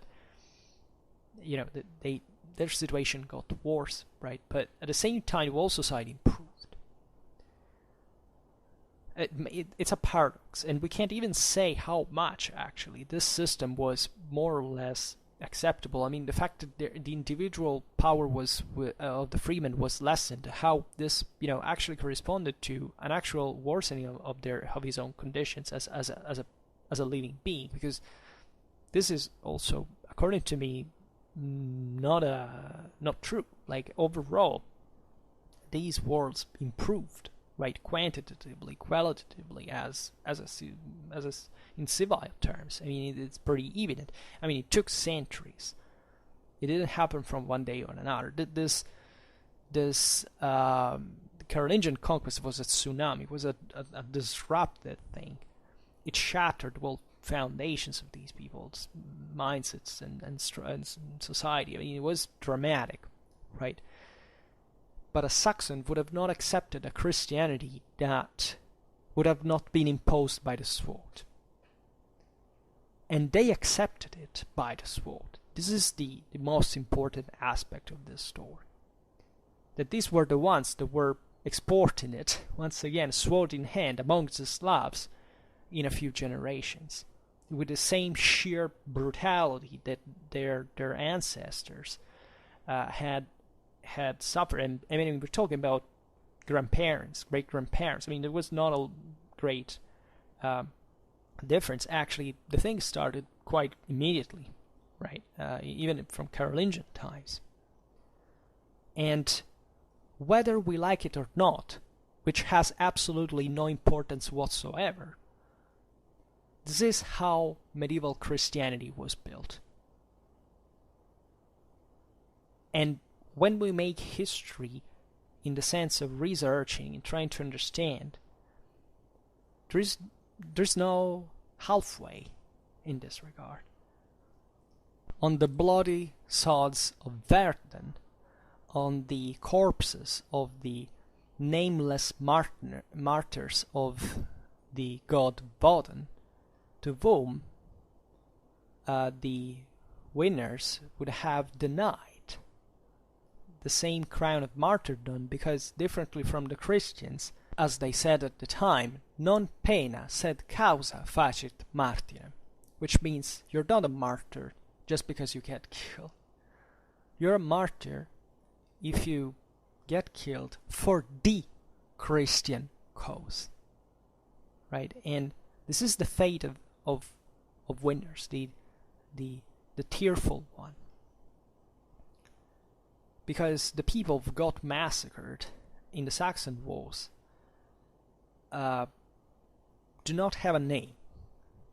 We do not know who they were, who they thought, and what they believed. They're buried forever at the bottom of history, and we will never know. So what can we know about this if all what we know is what is being written within the static and silent walls of Luxeuil, Fulda, and Reichenau?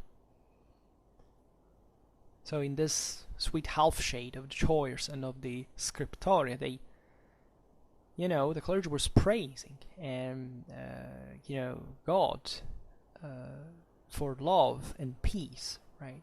But were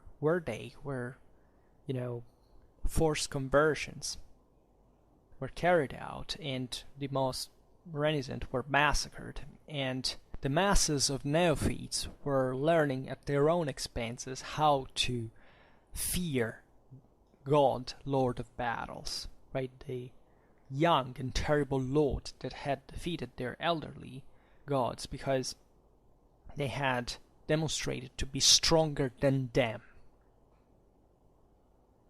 Just think to be a Saxon who believes that his own gods are the ones that really will confer them honor and glory, and an afterlife to be proud of, and see the same gods destroyed by a common criminal nailed to a cross. How do you make them understand that? Right? This is there are parallelisms, of course. We will see that. Don't think that Wodan hangs himself in order to understand the mystery of the runes, that the death and resurrection of Christ were not linked in this sense, because there was something at the base, and of course, but here we're talking about a society that praised the most properly secular values more than everything else. This God that didn't use violence basically to anyone, that gets killed because he refuses to fight, and that praised gods not to give him strength to massacre his enemies, but to forgive their enemies. This is I would leave it uncommented, because it really makes you understand how deep the cultural divide was, right? But don't think that it was so neat, so sharp, so categorical, that there wasn't a middle ground, that these people didn't share one value from one side or the other, right? We have seen how similar these people actually were. So we have to reflect not on what we ideally know about certain abstract ideas. We must understand this, in fact, in the political arena, on the battlefields, right? After the clashes, where you have to collect your dead, right, on a ground covered in corpses, and it stinks, and you know that this is gonna, that this is gonna change everything forever, and you don't know how it's gonna go for your families. This is seriously how most of what we call civilization passed through. And the monarchic model, this is another thing that it would probably swallow ever. Like the idea of a, actually a celestial sovereign. So at least that was obviously shared, right? But that was crowned and sitting on a throne, right? Think about for the oligarchic egalitarianism, what this meant. It was just one chieftain that stood over the others. This is something that for centuries, don't think that even the Franks saw, as we were saying before, saw this as an actually, sanctioned thing up this point, right? And it's obvious that God resemble by traits and behavior the same person to whom the infilty that the Capitulare Saxonicum punished with death was tied to Charlemagne himself, the leader of the people of God.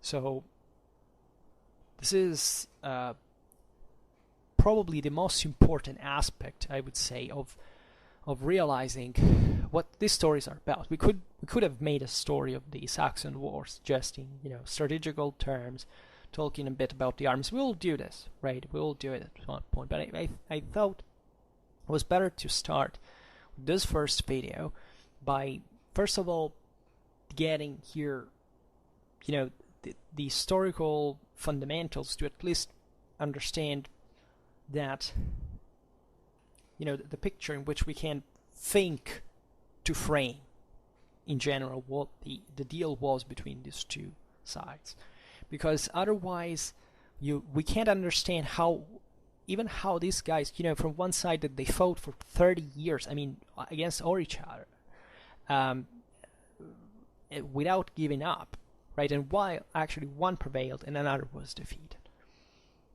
Obviously, this is not a question that can be answered in one video or two or three or four, right? But if you start making 50 videos about it, maybe we will try to make it take form, shape, right? Because this is, at the end of the day, the most important thing we can do, historically speaking. It's not just being content of a definition, of a name, of a quote, of a source, and pretending that solves your day, that solves your problems of interpretation. This is not what history is. History is continuous research.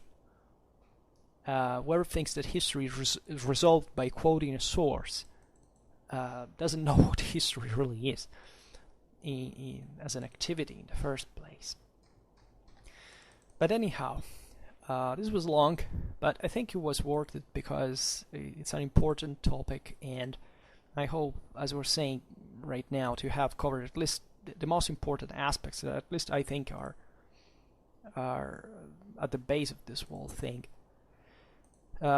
And as an approach, then we will surely make another video at least about how Saxony was organized practically after this, because that is also what makes it, will help power on which base, which deepens actually the perspective, and also all the narrative, all the literature about the conversion of the Saxons and how they transmuted these values from across the generations, which is also very important, because the passage was, of course the thing changed suddenly and brutally, but the mindset changed slowly, relatively slowly, and we can photograph this, even if in a bit of a blurred way, over some century of literature and historiography. But for now, I would just stop here and say, and therefore I hope that you enjoyed this video. If you did, please share it, otherwise leave a like or subscribe to my channel if you're interested in my upcoming content.